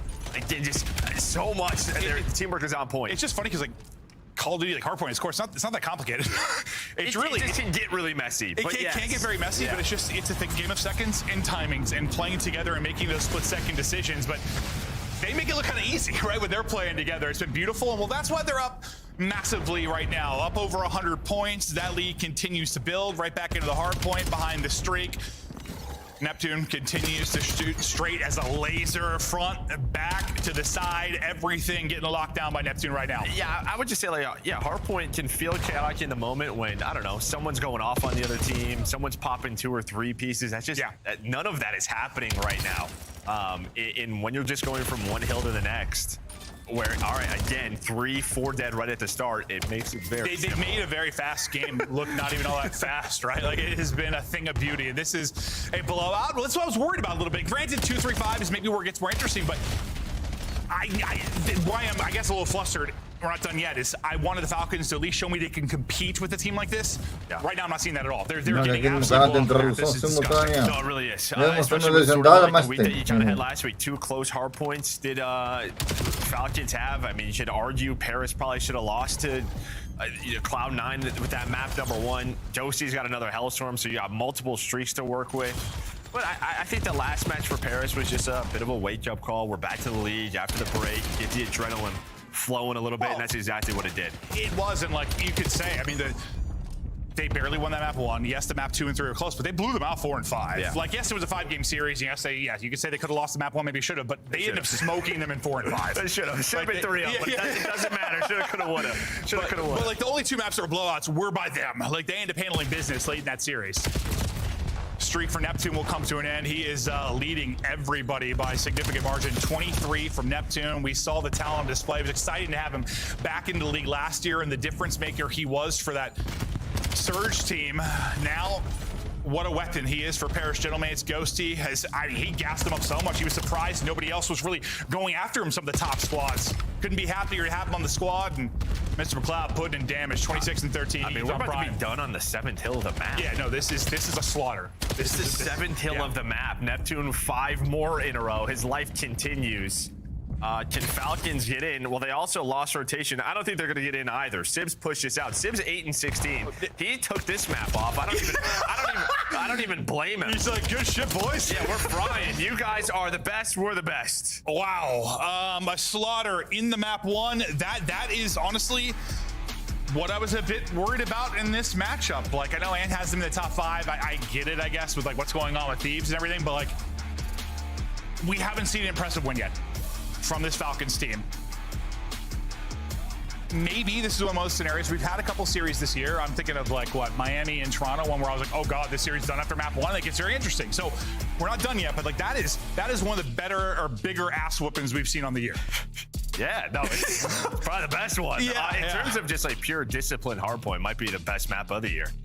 But yeah, I mean, I don't know, right from the start, they had the brace at P2. I think that was the only rotation that Falcons won, was that first P2 when we were on X's POV, and he puts the shots in, and then Envoy just kind of fries him. After that, it was ugly. It's just this weird thing of like, I don't know, play with pace, but play with patience as well. Like, the pace needs to come at the right timings. You need to work together on these collapses and breaks, especially at hardpoint. And Paris were so good at it throughout. Yeah, they just made a crazy fast game, one of the fastest games we've had in the history of our esport. Look pretty simple with the dominance they displayed. Yeah, I mean, the map helps, right? Exposure sort of a longer map, and just, you know, I mean, spawns make sense. That absolutely helps you out. Yeah, when the game does make sense. Shout out Treyarch. But yeah, I mean, yeah, flip the spawns at the right time, spawn that old when they needed to. I mean, they did it 3 hills in a row, and you're asking this Falcons team to break over and over. And it's just not easy to do when you're not finding kills. No, they weren't having fun. They weren't finding kills. They weren't finding time. You're just talking about the next map at this point. Oh yeah, no, yeah. Maybe halfway through that map, you were talking about it. I mean, you got to think. I mean, brother, it was what, like 140 to like 48 or something. There's a stretch here of like, yeah, 110 to 5 or something. I mean, it was disgusting. Yeah, they got to be, I mean, maybe not fired up if you're Paris. He doesn't know in the lab. Fred just got flashbang in the forehead after that one. He's stunned up. Well, I mean, I don't know how else you react. Like, all right, brush that off. Focus on the. But listen, we focused on the 2 and 5. The search has been good. They're on what, 4 straight. Yeah, that's really all you should talk about. But the tough part for them is like, you got to think. Especially, I know there's been a series since then. We've had some time off and whatnot, but like, The big thing Ghosty said they got to work on a search and destroy. I'm excited to see if maybe they've been finding some improvements there. That's the big takeaway after the phase loss. And the phase loss doesn't look as bad right now. No, at the time, I was like, I mean, we thought FaZe were solid in some spots, but it looks a little different now after that win up versus Optic. No, it does. Yeah, and I mean, yeah, I think Paris, like, you just have some really strong S&D players as well. In Envoy and Ghosty. Yeah, sure. They're going to figure this out and see how they want to play. We're doing a raid, search, and destroy. So, yeah, I mean, I'm not worried whatsoever if I'm Paris. They're going to figure out search. Yeah, and we'll see if that figuring out happens quickly, and maybe going to be one of our favorites going into Major 1. We still got a couple of weeks of action before we get there. And listen, a lot of teams, several teams, even at the top, have had like some good wins, some bad losses. I mean, you look at Optic, you look at Thieves. Some of our top teams, like you've looked really good in spots and you've looked really bad in spots. It's going to happen to everybody. I mean, same for Paris. You know, they didn't, even though they beat Cloud9, it wasn't it wasn't the prettiest of wins. You can't expect to be the best at all times. I think that's why, as much as like I want more matches, having less matches sometimes puts more pressure on them, highlights your weaknesses and strengths and things you really need to work on. We're gonna take a look at some stats here before we get ready for the search and destroy, though. And these have been the S&D stars for him. Sib on one side, Selim on the other. Cell, after a slow start, has been fired. No, especially in search and destroy. I mean, 1.79, just unreal stuff from him. And he's also been the guy like opening, finding those first bloods, but just the average damage per round. The guy's pretty much getting a kill a round. Just ridiculous stuff from him. Yeah, I mean, we don't know if he's gonna put up the same stats maybe he has when he was on that FaZe team. Very different roster. He has different responsibilities. He's still, well, his responsibility is still get kills, put in damage. That's always probably gonna be Selim's way. After starting slow, though, he has gotten back. He's sitting around like a 1-2 or something. He's kind of back to that MVP type stats, but you know where that's gonna go away is matches like this. I mean, yes, he did it against teams they're better than. Okay, I understand he can do that. Can you do it here against the top? Yeah, I mean, it didn't start that way. Yeah, we're playing with some of the other top teams. Didn't start that way for him, so.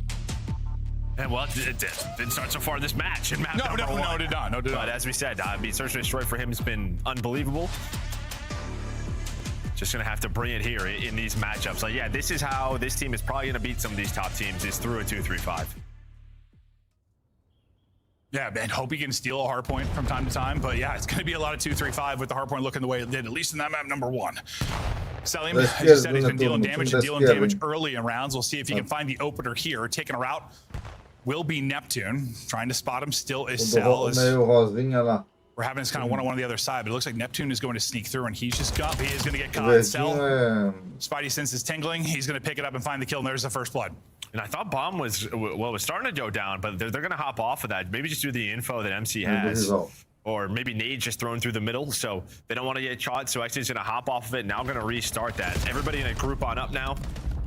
Ghosty taking some damage. Selim finds his second on Envoy. Just backs up to his team, plays inside art. Beautiful stuff from him.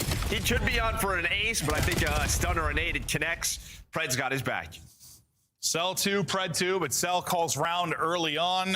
Gets the blood, gets the second, gives him a 4v2 early, and allows for an easy situation towards Bomb.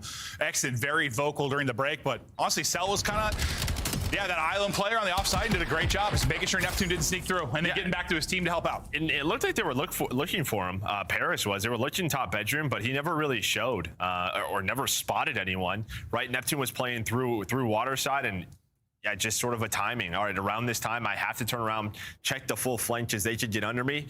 And well, that was the right call from MC. Yeah, I thought MC was maybe just going to flank for a second and not push through, but yeah, he is pushed through, gets caught. Let's see how the offense fares for the Paris Gentlemen. Boys, we showed Sib as being one of their difference makers in search and destroy. Ghosty already tagged up in a little bit of trouble. Sib's going to get dropped immediately with pressure up through mid-map, trying to trade out his Envoy, but maybe a dead slide or just great shots. He's not able to get out of harm's way. Numbers quickly for Falcons, and it's down to just Neptune. Great stuff out of Falcons thus far. I mean, just dominate middle of the map, right? And Bomb happens to be there, so it's going to be that much tougher for Neptune. M15 in hand, but as soon as you see all three going to fly at you, just don't want to give any free kills away. Pred almost gets caught, but just gets behind the rock, and here we go. Falcon's going to soar. They're going to fly on through, try to catch Neptune. 40 seconds, not a lot of bullets in that main weapon either. Yeah, buys himself enough time, though, to get the reload away, but good luck with this. Xnid, lasers, nice shots there to close out the round. And this is that map I feel like we haven't seen a ton of, and I think it's partially due to the differences in how it plays, due to the past, but it's one of those maps that maybe if you do like it and it's in your back pocket, you're going to be able to catch people? Because it seems like when a lot of teams don't want to play.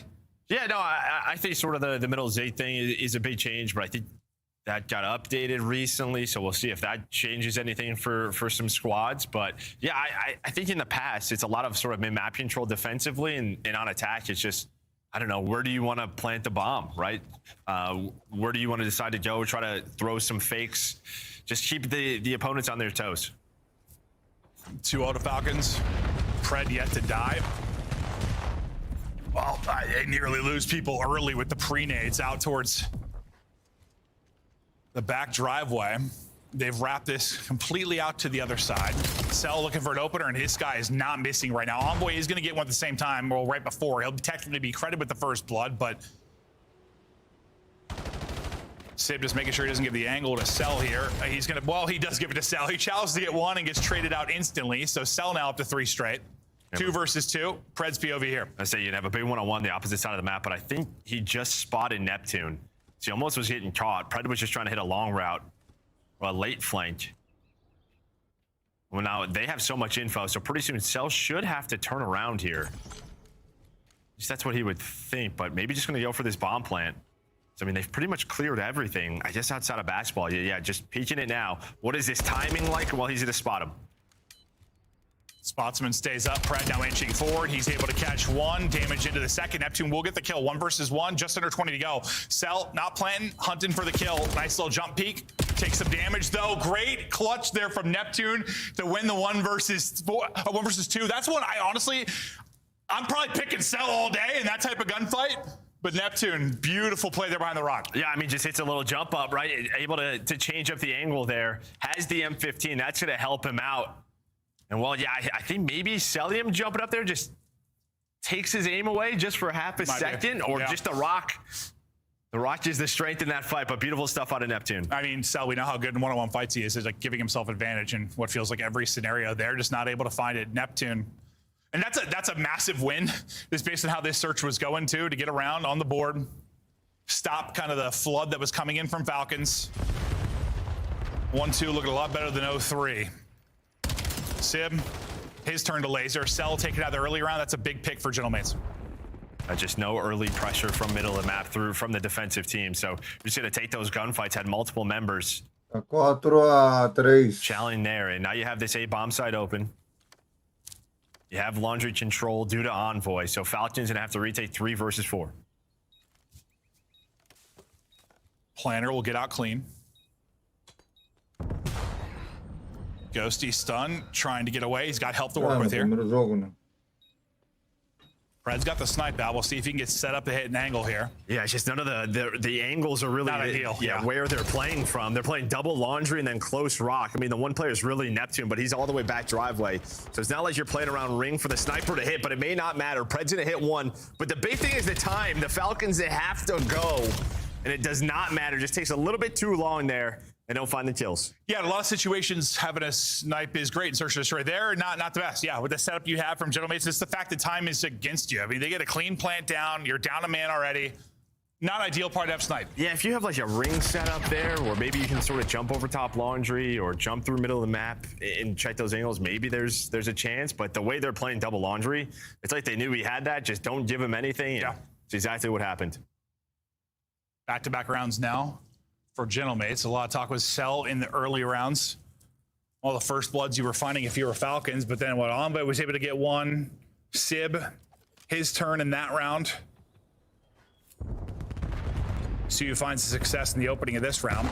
Sib looks like snipe out for a second for a peek, and he's going to swap out of it. Pred, no snipe in hand. Neptune, water route in round 1.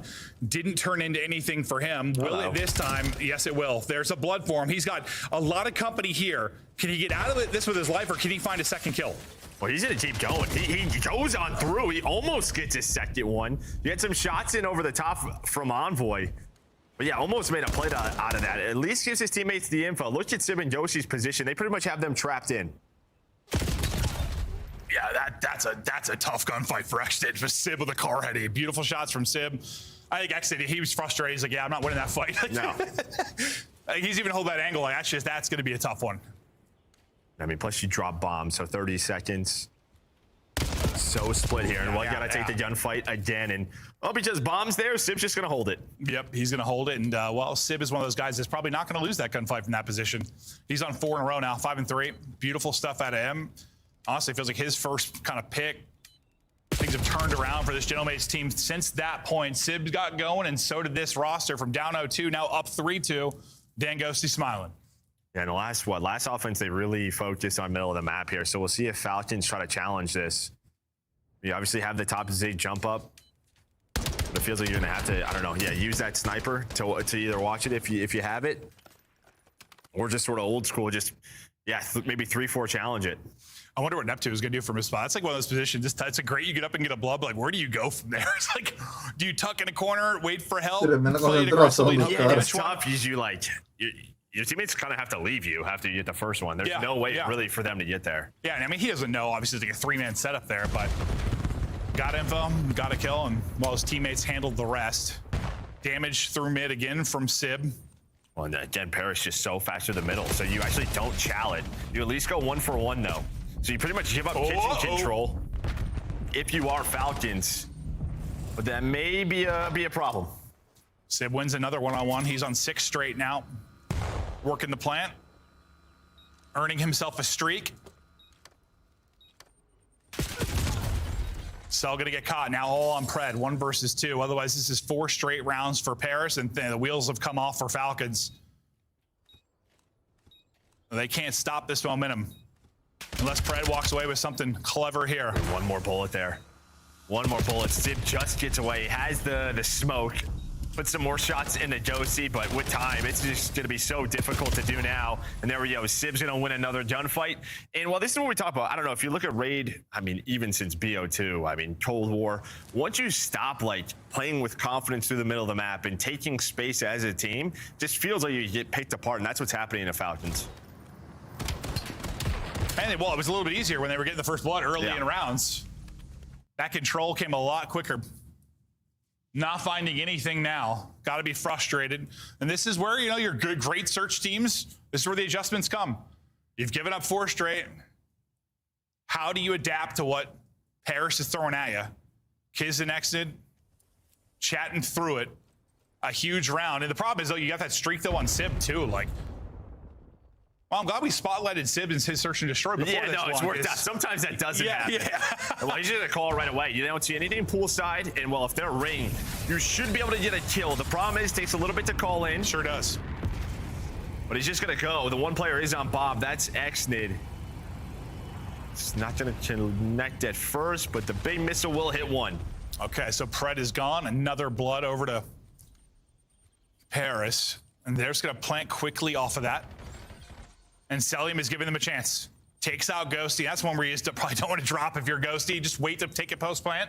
Yeah, just wait for your teammates to get to you. Yeah. But maybe he just gets ripped. You never know. Well, it's Cell. Probably did. I'm just speaking in hypotheticals. Hypothetically, you'd love to not get caught there. Yeah, play the 4v3 retake, or not even take a gunfight till you get 3 retake. But Cell is just picking them apart. After the missile hit, it has been all Cell. Sib can't find the angle. Last up is Neptune. The Falcons really needed a round. They needed to turn the tides, and well, you survive a streak. Yeah, it's massive.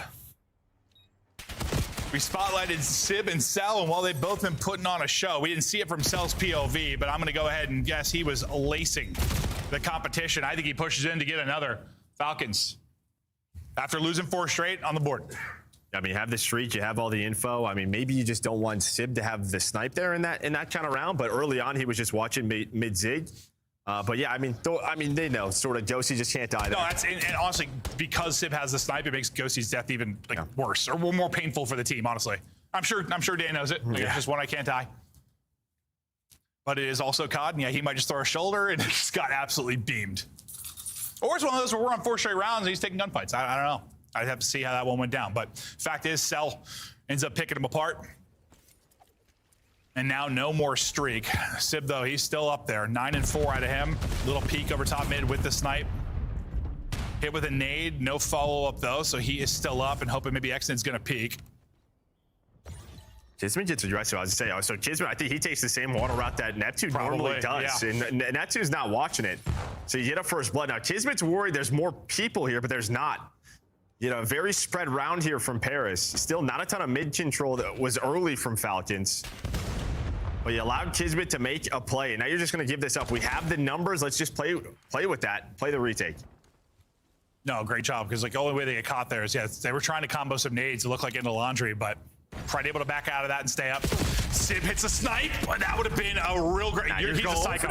He's a psychopath. Okay. 4 HP, huh? Yeah. No, he is a psychopath. That's your ex-teammate. Dude, I love it though. What was it? Was it the case on term of the kickoff? That was like a massive round, and he just sprinted out mid on like. He's still doing it. This guy's playing a pub right now. He's a nut job. Yeah, he like hit market, right?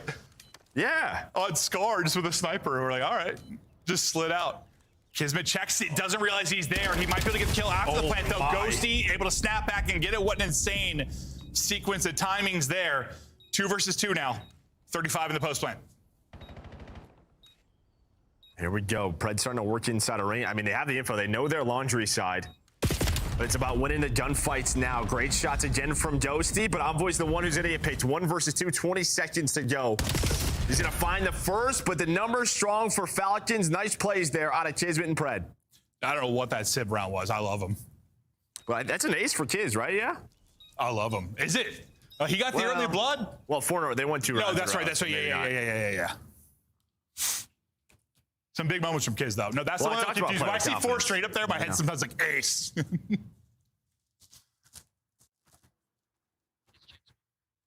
Kiz, this was insane. He just checks it.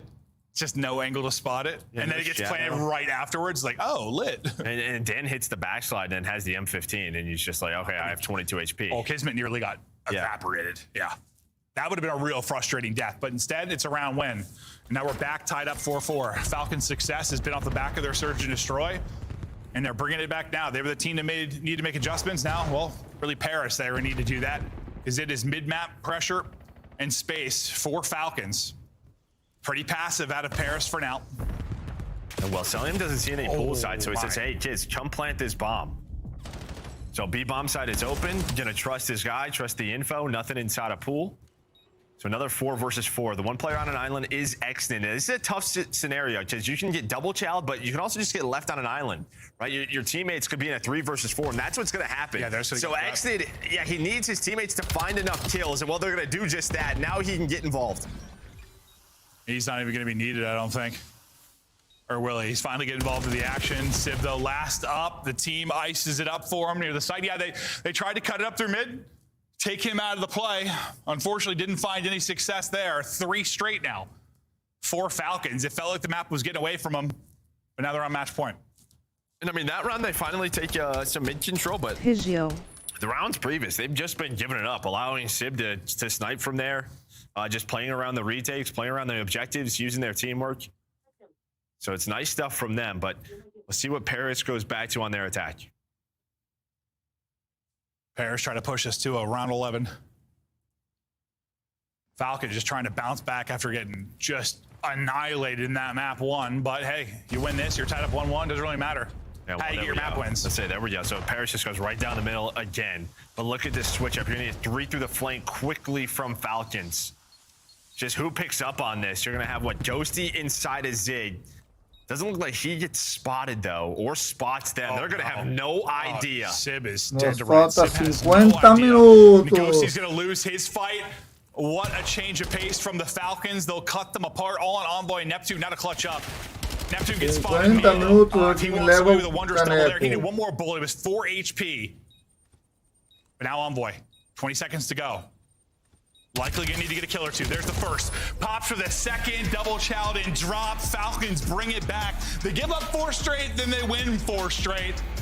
Falcons take it 6-4, and now we're tied up. And what you see on the Paris side, some of the good moments in Search, you see in some of the moments that they collapse. And that one, we wanted to see some of the change of pace, some of the adaptations you were going to get from Falcons. I mean, yeah, the 3-man hit through the flank. And Ghosty's timing, he checks it twice, just checks it right before and right after they get through. Yeah, I mean, Paris, the one like real blenders, maybe that 4 versus 3 with the street, that's probably the round they're really kicking themselves. And that's also that's the turnaround round for Falcons. That's the first of their 4 straight. And on the other side, like, then deeper in it, it's just sort of like their retakes in their setups, right? Just, all right, the info that they had, they just didn't have the information. Ghosty gets some awful timing. It feels like you know, if one of his teammates has mid control, maybe he can just watch the full flank. But just great stuff from Falcons because they don't really contest middle. They try to play around the outsides of the map, the outskirts of the map. Kismet makes some big plays. That last round, they made some adjustments. Just great stuff from them in that map too.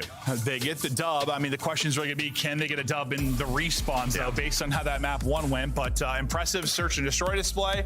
Really, there's some great rounds out by the teams. What? Sib puts up 1,300 damage, 12 and 7. The guy's a psychopath on the map. The 4 HP snipe chow mid was something. If you would have found an angle hit a shot, though, and sometimes that person in that scenario just doesn't expect it. Oh, why would you? Just trying to catch them off guard almost does. That's what he's thinking. Yeah, it's just that reach out that catches you in COD and you get dropped. But we'll be tied up 1-1. Nice run arounds there for the Falcons as they will tie us up. The respawn. We'll see if Falcons can take one. This has been one of their tougher tests on the season. We'll be back after the break.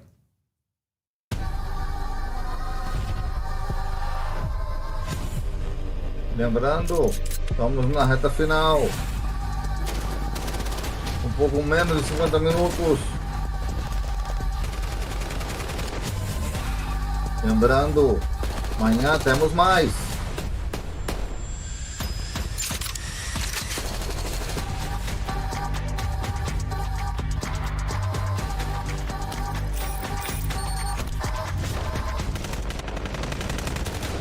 Só os dois times se enfrentaram em vez de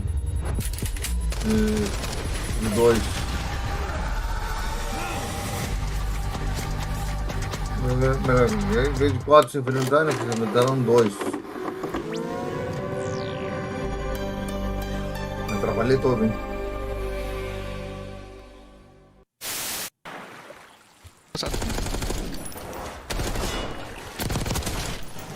Oh my god, he's so nervous. Oh my god, MC, you're better. Oh my god, let's fucking go, bro. So fucking good. Dante, don't chow that, bro. You fucking suck. Oh my. Come on. Get up. Hey, we got this. Orange challenge, bro. Go. Let's go. Holy shit. Let's go clutch up there. What's your front door, you guys? Front door. Hold front. Back door. One shot. Back right. Back. An inside calls game. Come on, man! That's what go! Solo, he's one shot. He's dead. That's it. They can go there deep. That's it. Yo, pinch. Nice, let's go. That's above you. He went down. My bad. He's one shot. You guys got this. You got this. Money for you. Way better. Nice! Let's go. If I lose that, then just take the Porsche away. Alright. Now the car, come on. Yeah. Open time. Quinn is in. Real gets it. 5 for the win. Real holding it on. Lucky gets the final kill. And what a map.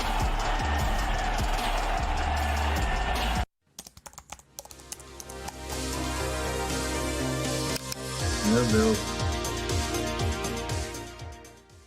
Faltam poucos dias It's all going to be on to Brezzy now to make the play, and para o he grande can't do it. This is torneio de dominant Call from of Ultra. Duty. Strap just stood up, celebrated, took off his headset. You got another round, bud.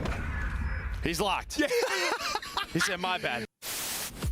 Monster Energy, the official energy drink Aí of tá the o link CDL. para vocês poderem escanear e ver se você consegue os tickets para poder ir lá e comprar com o ticket. Compre que me convide que for lá em pessoa, hein? Me convide. Scuff, official controller of the CDL. We are back. Falcons have tied it up after the search and destroy. We'll take a look at some highlights before we get into the map 3. Looking forward to Overload. Any opening thoughts? Well, I mean, it's what sort of the desk talked about. For Paris, you're 2-0 on this map. You're 0-2 on exposure. How the map vetoes work out, you're able to get this map. So you're feeling confident, especially after the map 1 respawn. Yeah, I would think so. But maybe you slow the passion a little bit as Falcons managed to walk away with the search and destroy win. But yeah, as much as that was an impressive win, it's still, I guess in my head, I'm like, if Paris just execute a little bit better on that streak round, maybe a search and destroy, they win. It seems like they're still a couple plays, a couple moments away from being like a really good search and destroy team. Yeah, it's just like sort of mid and end round, like post plants, just like kind of. I mean, it could even just be particular into that map, but just in general, it just feels like sort of the start of their rounds, how they want to play the map. Seems to be working well. But. Yeah, well, listen, we've had teams in the past, always go back to like your old Luminosity team or something that's like really, really good at respawn, and like search doesn't click for them. This doesn't feel like that. This feels like this is a team that should be good at search as well. I never played for Luminosity. I have no idea what you're talking about. Yeah. But it feels like they should figure this out, right? Like, yeah, no, it's not like they're going to be really good at hardpoint and struggle in search all year. Like they have the pieces to be good at search. They do. And sometimes like later in those rounds, just sort of comms of what do we have? Just keeping that small talk up as the round develops. Yeah, all need to get on the same page. Still very early in the year. Map 3 now. Dan, you said Paris 2-0. Look to move that out to 3-0. The opening gunfights, you know how crucial they can be in a map 3 regardless of mode. And while it is all Paris early, but that's a big one from Kismet to at least stop EMP for a moment. Will that delay be enough? It's enough to get your teammates off spawn, and Neptune, he needs to walk away with something there. He doesn't. He gets a kill or two. Maybe you push it forward. But honestly, I think that's Kiz. Kiz's pick is probably everything from a timing standpoint to delay an opening score. Yeah, it looks like someone also pre-stunned Neptune. Just to know that he's already that far forward into that B hut. Because if he has a chance to get a kill or two, yeah, it's probably already 1-0. I didn't realize that hit, so yeah, that's a big difference too. I mean, the fact that he's able to get that, well, it still may not matter. Just right off a spawn, you're going to get a bunch of kills, 5 in a row as a squad, 1-0 Paris on the board. Yeah, I feel like Neptune died a second ago. He's already getting kills in their spawn. Yeah, no, he just ran up the middle of the map. Sure did. Guy plays, I don't even say reckless, just without fear, man. It is very, very fun to watch. A little win on one side for Cell. Cell attack on a second, but holding the line on this side of the map will be Paris. They're going to wrap this bottom. They're going to leave Neptune on there to keep people honest, maybe. Or just maybe catch a kill as they rotate out. He's not going to be able to do that. He'll delay the wrap for a second, but you got to wait here for a moment. You got to wait for Neptune to get back off spawn, see what he can work up their middle. Yeah, but I just like seeing that from Paris, right? Did it off a roof spawn. That's sort of this. You want it on the opposite side. That's where you're going to score the most if you are Paris. And a lot of times we've seen teams throughout the year just waste so much time. As soon as that first goal comes in and it spawns roofs, it feels like you're just wasting minute after minute trying to score A. Yeah, and you kind of ruin your good side. So Paris heads up play. Now the big thing is the reset here. Is that going to happen, or can they get to it before it does reset? They do. That's a big scoop. No reset. Back out towards top. You got a 2-on-2 here for the score. Big gunfight's going down. Envoy able to get 2. Scoop it, but can he actually get through to the score? Not going to happen. It's actually Sib's nade that's going to catch him. Present nade over the top, maybe to give him a little bit of help. It's actually going to be the goal line defense. And then Ghosty's going to nade Sib. None of the frags connecting on the right players right now for Paris. This might set up a counter score for Falcons. Yeah, he's got to deal with this one player, but Envoy and Sib both find kills. So if that goes a little bit cleaner, yeah, it's probably a tap. It's probably 1-1. The good thing for Paris is at least they know their nades where they want them to hit. They do hit. They hit in that area. Well, and Ghosty takes an incredible route up through mid, flanks 2 players. They both line up. I think he gets 2 basically for free. He's going to drop, but he's going to be the crucial opening leg to help push this forward. Sib walks away with a triple. Exit counters with 2. The wackiness goes down, and where I thought maybe Paris were going to get a score, the defense holds for Falcons. Yeah, it's just tough. You have to get across, right? Yeah, I mean, leaving that garage area, trying to get by the Jeep. A lot of the times there's a closer spawn towards A as well. So, yeah, just immediately Falcons had that flank.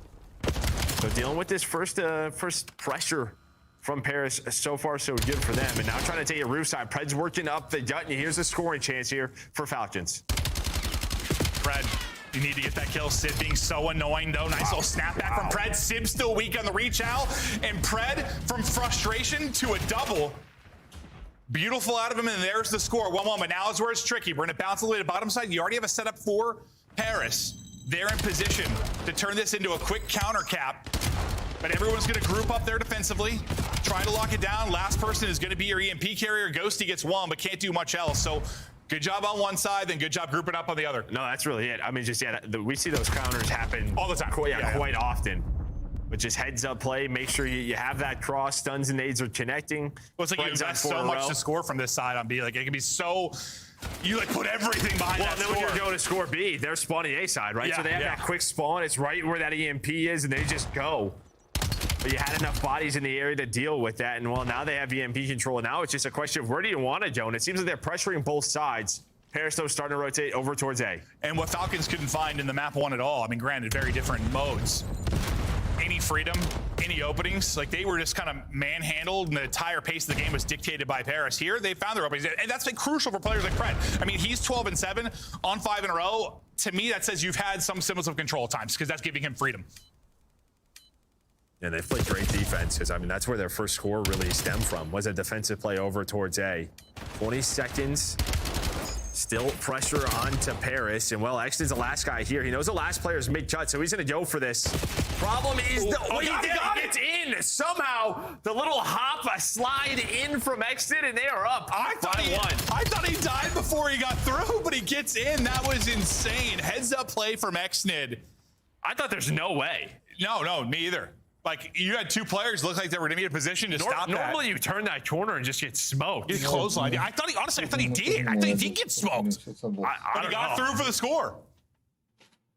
You had to replay that. No, honestly, I was like, dude, was it forward momentum and the ball just like rolled through? What happened there? I thought he got stopped short, but it's so fast. I have to see it again. But I mean, the fact is, he put it through. Up 2-1. Now we flip sides. And we'll take a look at the opening moments, and it is quickly a score for Paris, but they had a couple other opportunities. I don't know, what would he highlight the most? The defense from Falcons? Yeah, I think the defense was just strong. So yeah, I mean, I guess maybe it's like Ghosty slide? Like Ghosty slide? Maybe the second still don't know if he got in on that. Maybe the second player wasn't looking at it. Yeah, or maybe it was caught sprinting. But I still thought he got short, but what do doesn't matter. I'm not a referee. Yeah. Bring out VAR. Envoy looking through. They had a really good start to the last half. Looking to start strong here, and then, well, they had opportunities, honestly. They probably had more offensive chances. It's just they weren't able to execute. See if they can do a little bit better here. And they need to stop a guy like Pred. Like, Pred was finding his routes, finding his timings. If he's leading the lobby, he's one of those guys when you're dying to him, it's usually annoying. It's frustrating. You know it is. They've got to deal with him. And this is one of those maps where, yeah, your Preds, your shots easier. There are a lot of openings and lanes you can find where the timings work out. You just light it up. Yeah, well, we saw Neptune do it kind of early and then slow down a bit. Yeah. He's able to get going early in this half, but it's really just a stalemate throughout this first minute. Both teams just fighting for map control. Exton's gonna get spotted by Neptune. They know that's the first play that they have to deal with. Falcon's just gonna jump through window, but Neptune's already here. Is what, Paris down 1, series tied up 1 apiece. Let's go to a listen with Genomates. We got the nice. Let's go all spawn. Come left. Probably spawn window. Yeah. He could be left or fucking. I don't see anything left with him. Yeah, go left. You guys go left. I'm just holding outer P2. One shot. Really weak. Nice. There's gonna be more here. Yo, outer Kismet, one shot. I spawned outer spawn. They're gonna be captured. It was Kiss. Nice, good shit. Last guy might be pitching. I'm looking at pitching. Really weak. I'm just going for it. Go for it. I have the pitch. He's front broken. Really weak. Just leaving him, bro. I'm getting window heady on me. I'm trying to live. I have a child. Jed. Nice. He could be back. Keep you somewhere there. Close outer. Nothing small. I'm trying outer. Small exit. One shot. Outer so. One shot small and then more outer Kiss. Outer Kiss. John's getting quick. He's on the point now. He's still close right. Nice. Just keep playing, Dante. There's 2 there, bro. Outer and behind the tree. I'm pitching their top 3. Outer wrapping. Yeah, I'm going outer right. and behind the tree. Yo, ball, hit window late. Hit him once with the ball. Go right with What's you, Trev? I'm gonna make cut. Already through lockers. He's on point. Nice. Good job. Yo, Kismet, one shot. 2 more make cut. 2 blitzing it. You gotta live. Last one close. Top window cell. He'll have drop in a second. I rope. I have intercept. I'm waiting. I didn't get the pinch. I got naded. I have a trophy there. I'm needing it. Crossing that. Ball with short. And short and 2 by ball. Nice. Last in lockers and ball. Alright. Right in lockers. Wait, ball in lockers? I spawned deep. Yo, in lockers that. Nice. On the heady. I'm flanking him. I got him. Excellent. Nice. They're gonna be dojo. I needed it. Dojo. Nice. 3 guys. Come on. I'm one server quick. I'm pitching mid. I'm wrap mid. I'm getting your dojo. Yo, mid cut dead. Nice. Weak on A. 2 on A. I got one on A. There's one back right there. Server to B. Yeah, here. Yeah, back right. Excellent. I'm cutting the cross. I'm cutting your B cross. Unless one's already there. Yo, 2 there. 2 more. One shot. 3 there. Yeah, last 2. I'm going left. Where are they? They're back. Last 2 with ball. I'm falling right. Nice stuff. I'm here. I'm server right now. They're going right. He's really weak back right. There's 2 back right patio. Anything dojo. They're holding the ball server, back. 2 back right. I don't see server. I think they're going to listen, and we saw what we've seen really the rest of this. It's been good defensive stands on like that 10-yard line for the Falcons, and then I think you heard the frustration from Paris and I with some of the Pred kills, like him getting in behind enemy lines, finding an opener, and it just turning the tides. Yeah, I would say, like, honestly, for Paris, they have to start talking names so that can happen. Your first players off spawn know that Pred's already pushed up. That's a good point. There wasn't any of that. Yeah, we saw from Celium's point of view, or right when we got into it, when he gets that 2-piece at P2, they knew they were looking for one more. But I mean, you're just playing. This is the turtle. Yeah, I mean, you're just playing a keep away right now if you are Falcons. I mean, like back in the day, we talked about this like CTF or something. You turtle, you might, yeah, it is a risk. You might get caught, and this could turn into multiple scores if things fall apart. But so far, with the cover they've got in the back, they've been able to deal with it. And the big problem do it for 50 more seconds. Yeah, the big problem is when like you start to find clean kills, you're not spawning up with nades, right? They're attacking you again with tacks, with nades, and that's when things really fall out apart. But there are some trades, so those players will come up. But we really haven't seen this in a match like this. No. I mean, this is, straight defense. This is the full-on turtle special. This is going to be one of the last opportunities, really, for Paris to break this. I mean, they probably haven't dealt with this. But good job by Kismet just finding openings while he knows some of their players are coming back off a spawn. The comms are on point. The teamwork is there. Falcons are holding. And I don't know how much of this we're going to see, but they said back lobby, we're going to lock it down and hold EMP. They might have got blown out in the map 1, but the defense stepped up in the map 3. Seconds away from a respawn victory here. Here we go. Got a couple died. Here we Can go. they get a touch on it? Trying to get across. They aren't able to get a touch. Falcons turtle it up defensively and get the round win. Got a little bit dicey at times. But that had to add.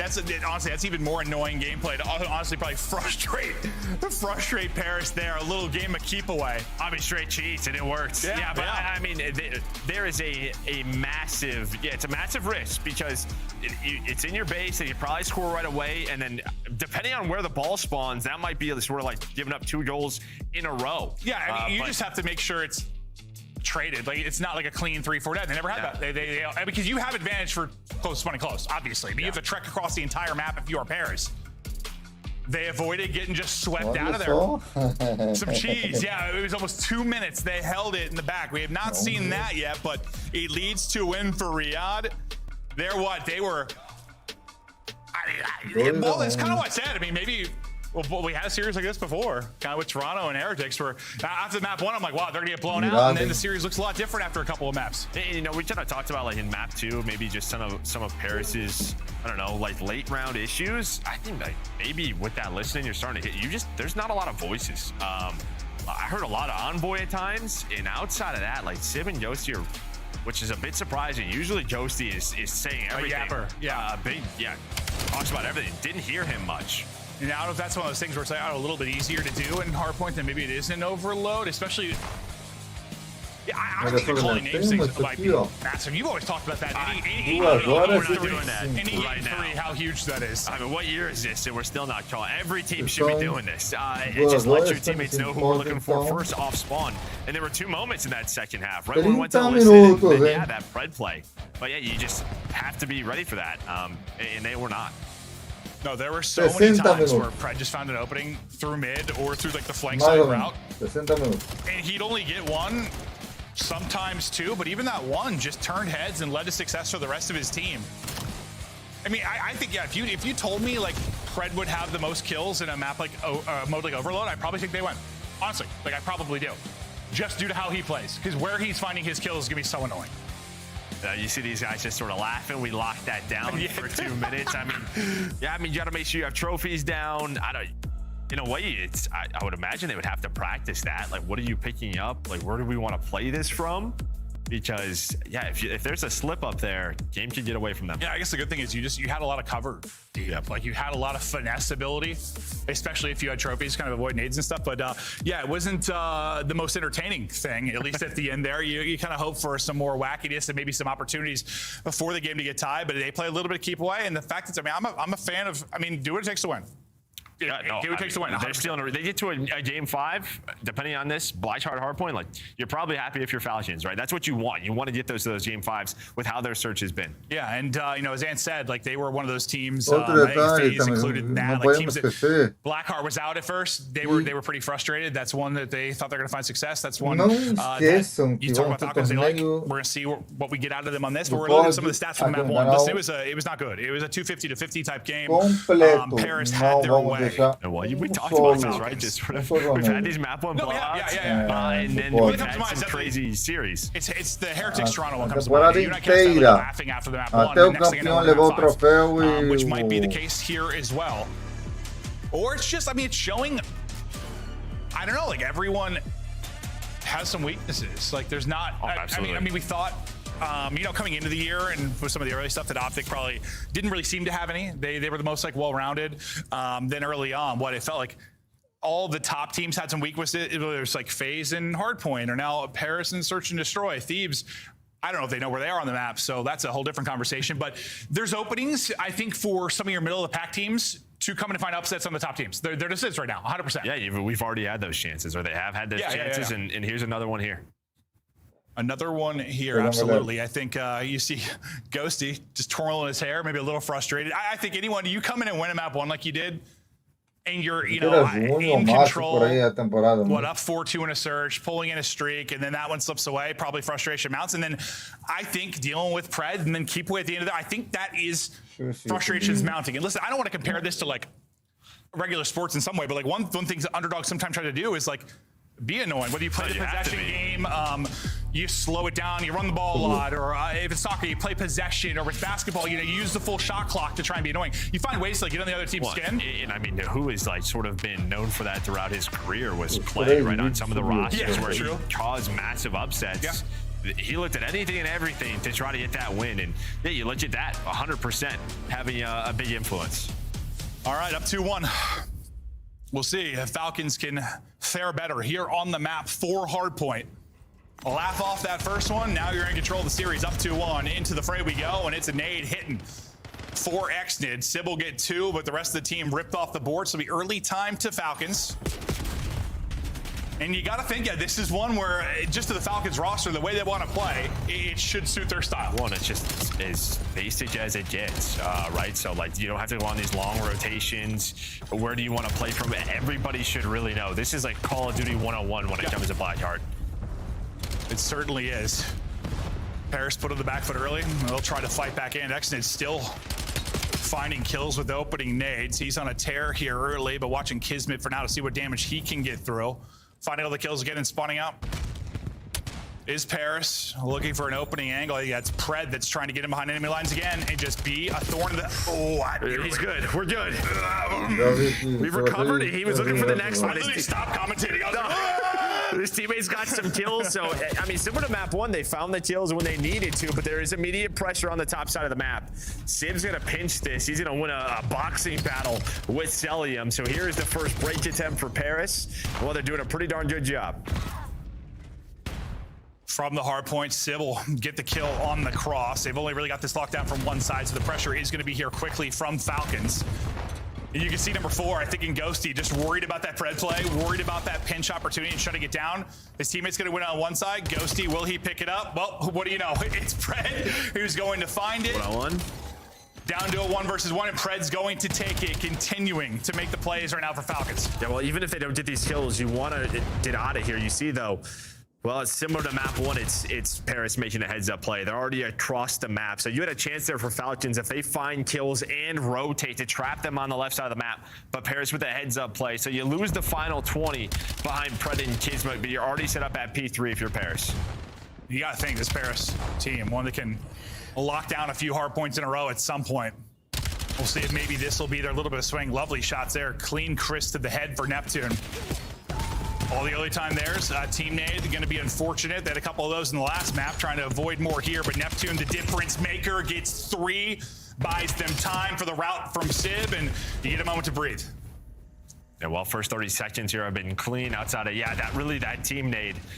You're gonna go at this one. Yeah, you're gonna go at this one more time if you are Falcons. Ghosty, though, staying alive as a teammate stunned up, just flying off the walls. Beautifully done.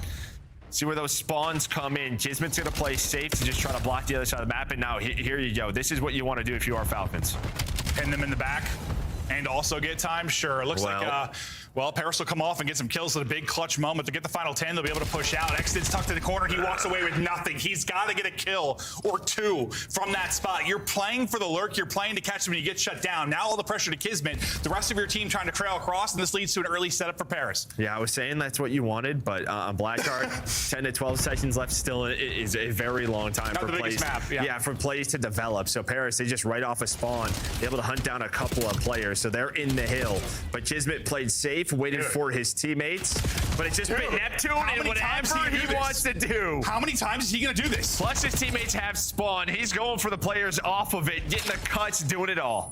You might be down 50 if it's not for Neptune.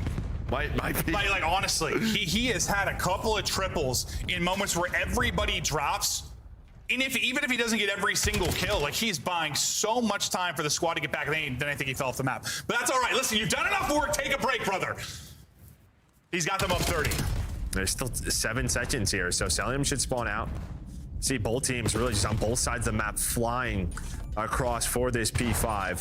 Falcons will be there first, but what was a strong start for Falcons? I mean, you have bounced back these last 3 hills if you're Paris. You have, and listen, Neptune was kind of the hard carry of sorts in the map 1. He's doing it, but like Sib's right there with him, man. I mean, Sib leading in time, Sib leading in kills. He's right there. You know what a great flex he can be. He can do it with both weapons. When that guy's in flow state, he is disgusting. Maybe an opportunity now to push back against this lead. Falcons back into the point. It's Neptune, though, finding entries to try and get them forward. It's going to set up an opening for Envoy, and right in go Paris. Hey, you at least split like most of this time if you are Falcon, so you're going to send us back to a P1, but yeah, this should be around a 50-point lead, 40-point lead.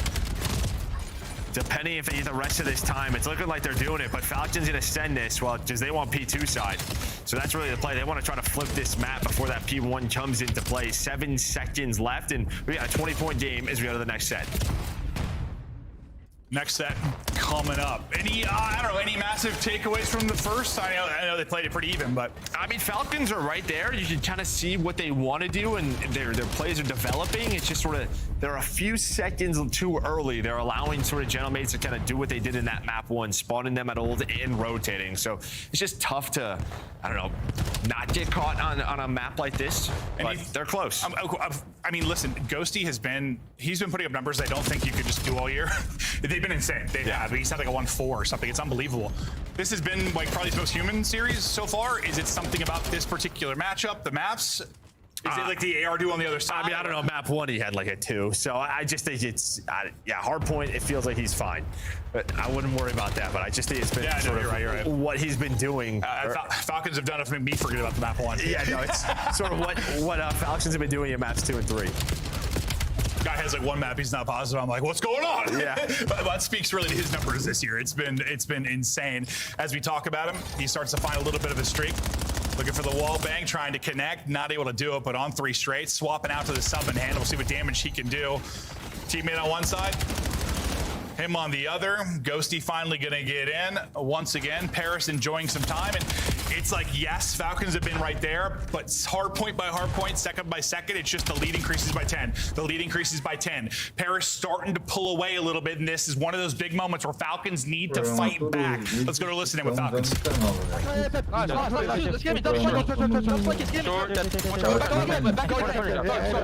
Yeah, there's one P5, maybe P5, right? Back on. I'm in. They're gonna be new. Two on you, boys. 2 on you. No, this time, I'm gonna bump you guys. Listen, I'm gonna base front, no bullshit. I'm gonna go front. Let's go front. Square. One long. Guarantee kill. Any kills you get, they will flip, okay? Guarantee those kills. He was long, bro. Long,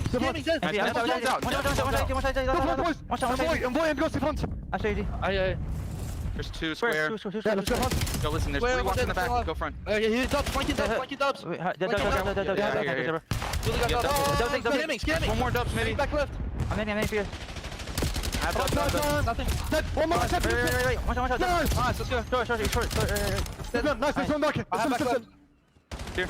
I'll take that. Nice, I hit the back left out. He's close square. I dubs. Nothing in the back, guys. All square to the right. I'm blocking. He's ironing. Front. Dubs. I'm hitting dubs. They're gonna blank front. I think. I'm hitting figures. Yeah, front. I'm behind him front.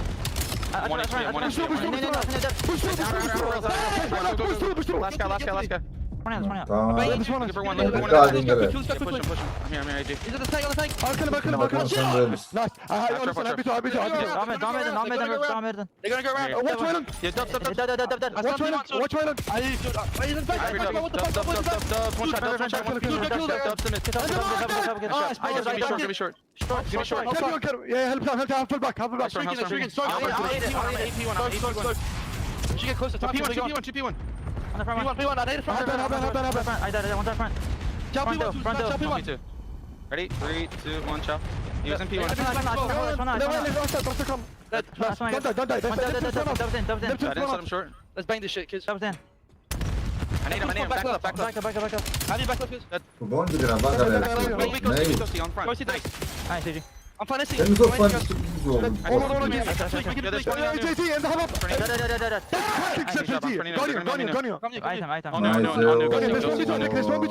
I'm playing P1. Não entender essa plataforma de... Não é minha vibe, né? Pred is turned nearly a lead change, but just shy of it. Opening moments here for Paris. Set up the hold. A couple of picks come in, though. Could be in trouble. Sib has to pop the reload. Cell took damage, and he goes down.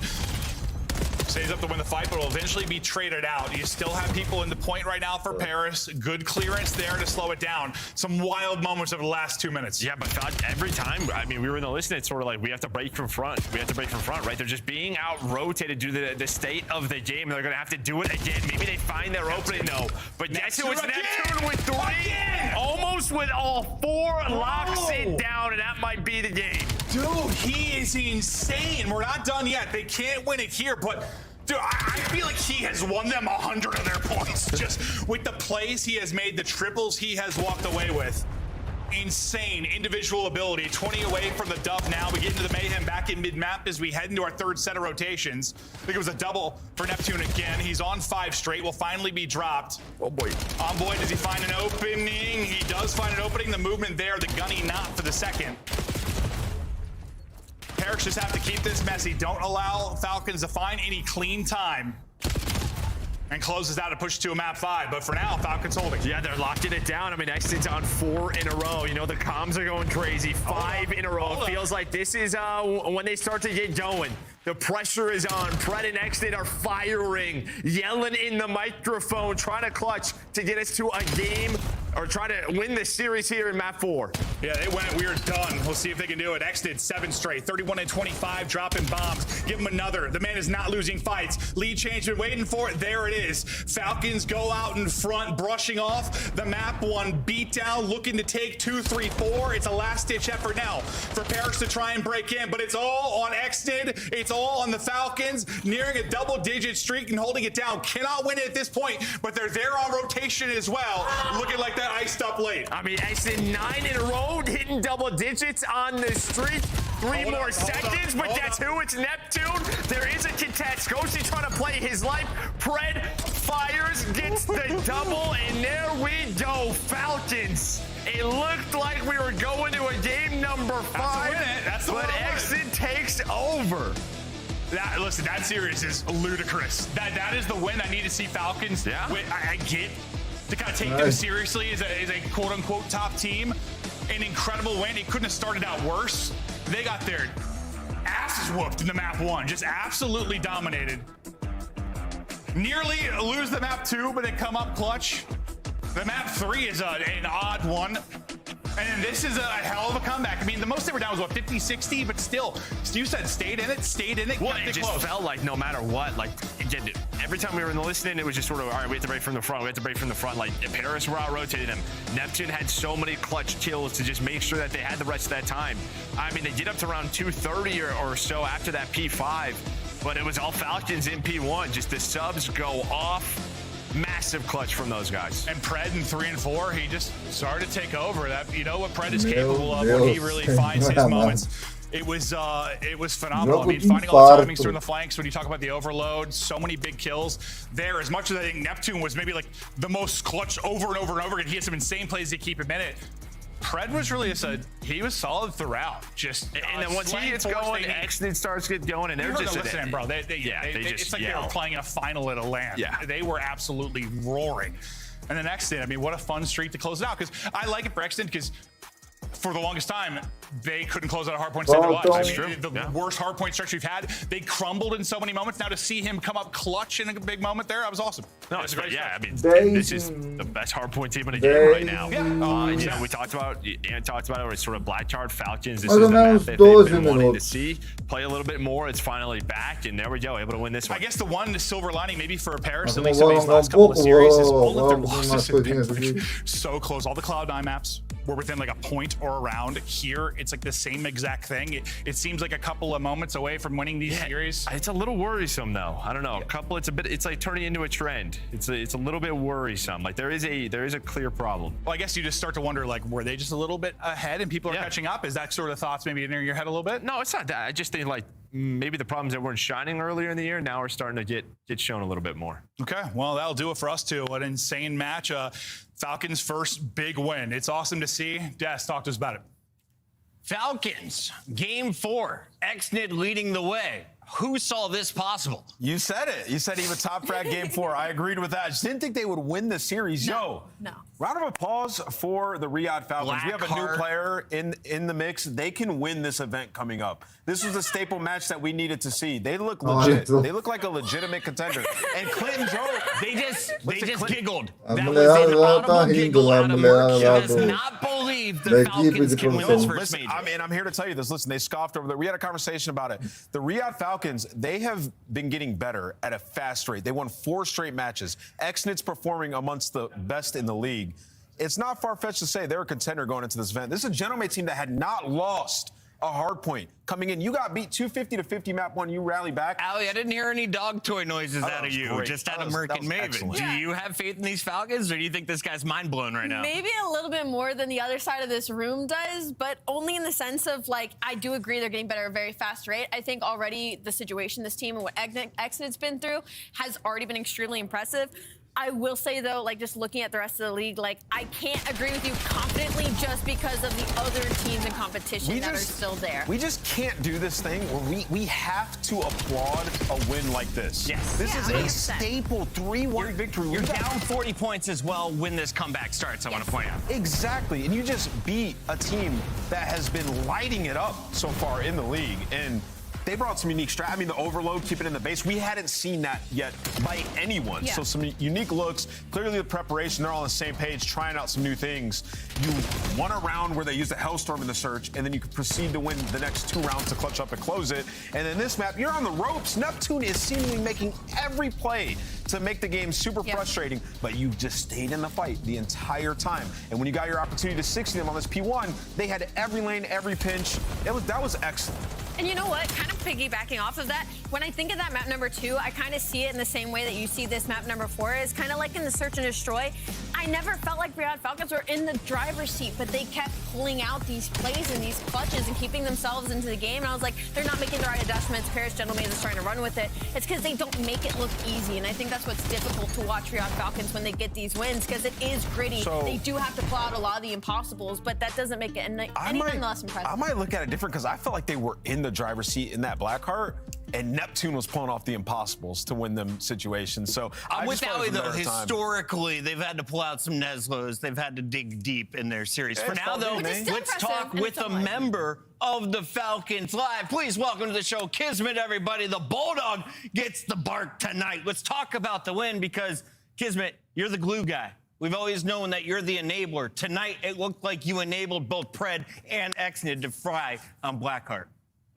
Yes, sir. I mean, listen, those guys are beasts. I mean, I get to play with them every day, so I love it. And I think I've done a good job, like, in these past couple matches that we've been winning. I've kind of found my footing as a role player and, like, in this team, and I think it's starting to show. And, I mean, dude, shout out my teammates. Those guys are freaking, they're amazing, dude. Yeah, Kismet, first of all, that was an excellent win, dude. A staple win for you guys. And you've been on championship teams before. So how does this team where you currently stand compare to some of these championship teams that you have been on? I mean, you could just tell, like, I mean, we have 3 world champions on the team with Clayster with 3 rings. So, I mean, we know how to win. And Exnid is new, and I think he's just been a sponge. I said it in another interview before. He's just sponging everything that we were saying to him, and I think he's really listening this year, which is good. I just think that this team has a lot of grit. I mean, you saw it in that match. I mean, I heard you guys talking about before I went on, but, like, Neptune was popping some crazy takeover to, like, keep that map even close. And, like, we're just gritty. We know how to win, and we know our win conditions, and I think we are a force to be reckoned with. So, would you say that's probably your biggest strength as a team right now? Because as we were talking about it, I think my biggest thing for you guys is when I watch you get these wins, it's not easy to be like, okay, how does this go the other way? It's not easy to point out your weaknesses and what to exploit. Would you say your grit is probably your strength right now as Riyadh Falcons? I mean, yeah, that, and also, like, I think, like, without saying too much, I mean, I think that we put a lot of effort in and, like, excelling in the parts that we think that aren't our best. So, like, S&D was abysmal in the first 2 matches, and we looked at it and was like, okay, let's get better at this. And I think that across the board, from the players to the coaches and everything, like, we're actually putting that stuff to the, you know, what we're learning to the, you know, in the matches, and it's showing. So I think grit, but also, like, we're actually taking the process seriously. Yeah, Kismet, also talk to me about the overload. You guys held the overload in spawn for like 10 minutes. I have not seen that so far in Black Ops 7. Said something in this building. Was that a spur of the moment thing? What happened? I mean, no, we've practiced it a couple times in scrims, and every time we do it, they tell us we're awful for doing it, and it's just so funny. But, like, it's risky, but it's something that we've tried to perfect on, like, you know, the small tendencies of, like, spawns. I don't know, XYZ. We don't want to say too much, but it's risky, but it's something that we practice. And we said, AG like called it at 2 minutes, and I was like, "Are you sure?" And he's like, "Let's do it." I was like, "All right, let's do it. Screw it, let's go." And it worked out. In 54 seconds, you guys set the league record for keep away so far in the new game mode Overload. Does anyone else beat your record, do you think, here in Black Ops 7? I mean, now that we've showed it on stream, for sure, I'm sure some team is gonna try it. So there's a potential, but we've held that ball for a long time. So yeah, Bulldog, it's great to see you winning. It's great to see you smiling after a terrible last season. You get a victory over your former squad in the Gentlemen, but there's still some haters out there who said you guys are incapable of winning Major #1. So if you could, this is for my social media people, just stare down that camera, say a little something to the folks who don't think Riyadh can win Major 1. Listen, we can win. I mean, the proof is in the pudding. You talk trash to me, I turn into a different beast. Gotaga, my boy, I appreciate you, but Je suis le Bulldog. You know, I had to come and, you know, I had to win this one. So GG's, man. You know, let's keep it going. I'm with you. I think y'all can win the event, man. That was excellent. Congrats on the win. Hey, like, share, retweet it all. That is Kismet. You can catch him down in Texas in 2 weeks. Yes, sir. Later, guys. Awesome stuff here from Kismet. The Falcons get the second win on the day. Are we done? Are we cooked already? We're cooked already. Well, you know, guys, I gave you a lead at the start of Black Ops 7, but now I'm dialed in, okay? The teams are dialed in. And if you forgot about the prediction, that moves me back within 3 of Nameless and 4 of Rosalie. Let's see how we finish tonight's show. What are you doing? Okay. Nameless, I'm going with Exnid to top frag in Blackheart, Game 4. They win this 3-1.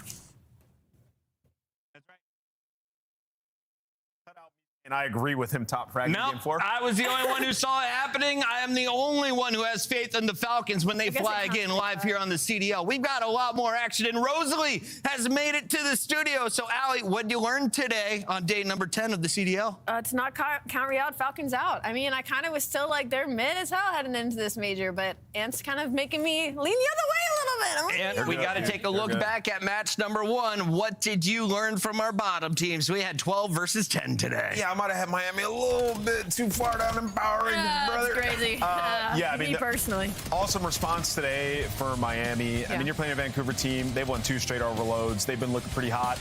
And Miami needed to study the ship that was sinking, and it was sinking pretty quick. They were 1-3. So they win that first hard point, go into the search, immediately fix the #1 question. can we convert our first bloods into round wins? And Super looked like super mid-season form last year with the sniper in hand. You're seeing some clips here. And then when we get to the game 3, he had a crazy clutch to close out. Just wonderful series. Yeah, no, great series out of Super. I think the biggest, outside of him just having a great series, is I think Trake's had a really good performance in the series, especially during that map number 1, and kind of finding his role a little bit better on the team, playing his life a little bit better. He's kind of having control of this mid area and not really allowing Vancouver Surge to have any footholds towards the middle side of the map. So big heads up play out of Trake's. I'm hoping to see more of him. Continued it in the search and destroy. So Miami, I think they're on the up. You know, while the sun is going down early, we want to enjoy these 2-match Fridays. We will have nothing but 3-match Fridays, all of stage number 2, and we expect bigger numbers from these two. 10,629 damage from Pred in his 4 games, 6,800 from Super in his 3 games. If you had to pick a champion of day number 10, are you going Super from Miami or Pred from the Falcons? Pred for sure. That was a massive statement win. He's back. And we were gassing up Neptune. He had more damage than Neptune in that series. So he was putting in work. And of course, Ali, we have to update the standings. We are now going to see another team reach 4 victories after starting 0-2. Welcome to top 2 seeds, Riyadh Falcons. What is LA doing over there on the right side of my screen right now? I don't know how much I missed, but for below Boston Breach, by the way. Huge. Yeah, that's insane as well. Boston getting a tough loss last week as well. I'm just happy that we don't have anybody undefeated. I'm happy to see that we have some mix-up, especially heading into a major. I want to see some crazy upsets, some good games. And of course, we have more games coming your way Saturday and Sunday. Tomorrow, Nameless, how many of these go to a game 5? Yeah, first one has the makings of it. And then who knows with Cloud9. I mean, they've pushed people the distance. FaZe have been looking very good. But yeah, I think that first one probably going to be the closest series of the day. Exceed versus Joe Deceives? Close? Not close? That's tough. And they've played each other a lot in Challengers, so maybe a little bit of some storytelling that happened with that series. Shout out to everyone who went 2-0 in predictions in the chat. I know it's only about 7 of us, but we will all be back tomorrow. We're going live 2:45 for another day of the Call of Duty League. Bem, galera, esse foi o dia, mas lembrando a vocês, não termina aqui. Transmissão. Amanhã temos mais. Amanhã, no mesmo horário.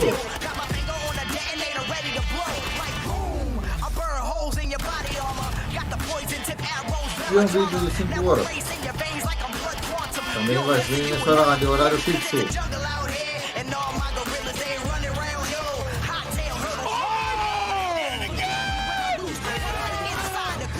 Horário fixo agora de Call of Duty e outros eventos.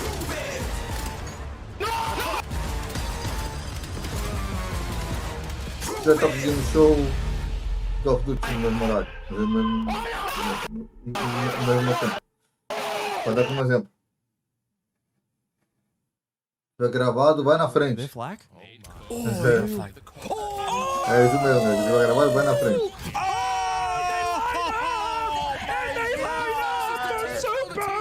Oh no, I would have did the same thing. And he's giving them some extra love in them, no. A few moments. Tá, eu vou gravar o mais curto primeiro, né? Porque daí fica mais fácil pra mim gravar o mais longo depois. No. And Vancouver going to try to take mid away. Make sure they try to protect the EMP. No way. Oh my God. As he closes out O mais longo é mais difícil de gravar.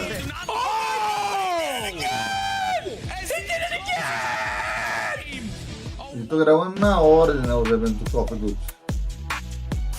Tá bom? Espero que tenham gostado desse episódio de hoje.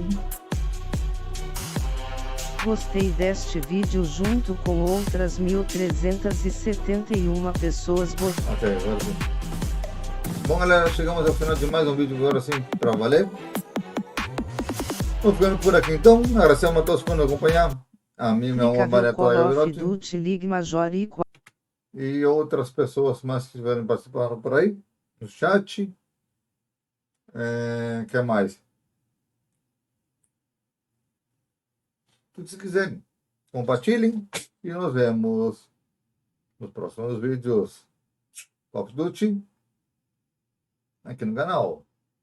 E nós Call of Duty, todos os eventos que tiverem, Vou tentar cobrir aqui no canal. DGN. Lá tá em veremos porque me bloquearam um vídeo. Eu acho uma frescura. Mas é que tem pra moça. Iniciar janela. Então, e nós vemos nos próximos vídeos. Valeu, falou, fui! Explorador de recomendado. Avast OBS barra recomendar barra de tarefas. Já OBS transis interrompe.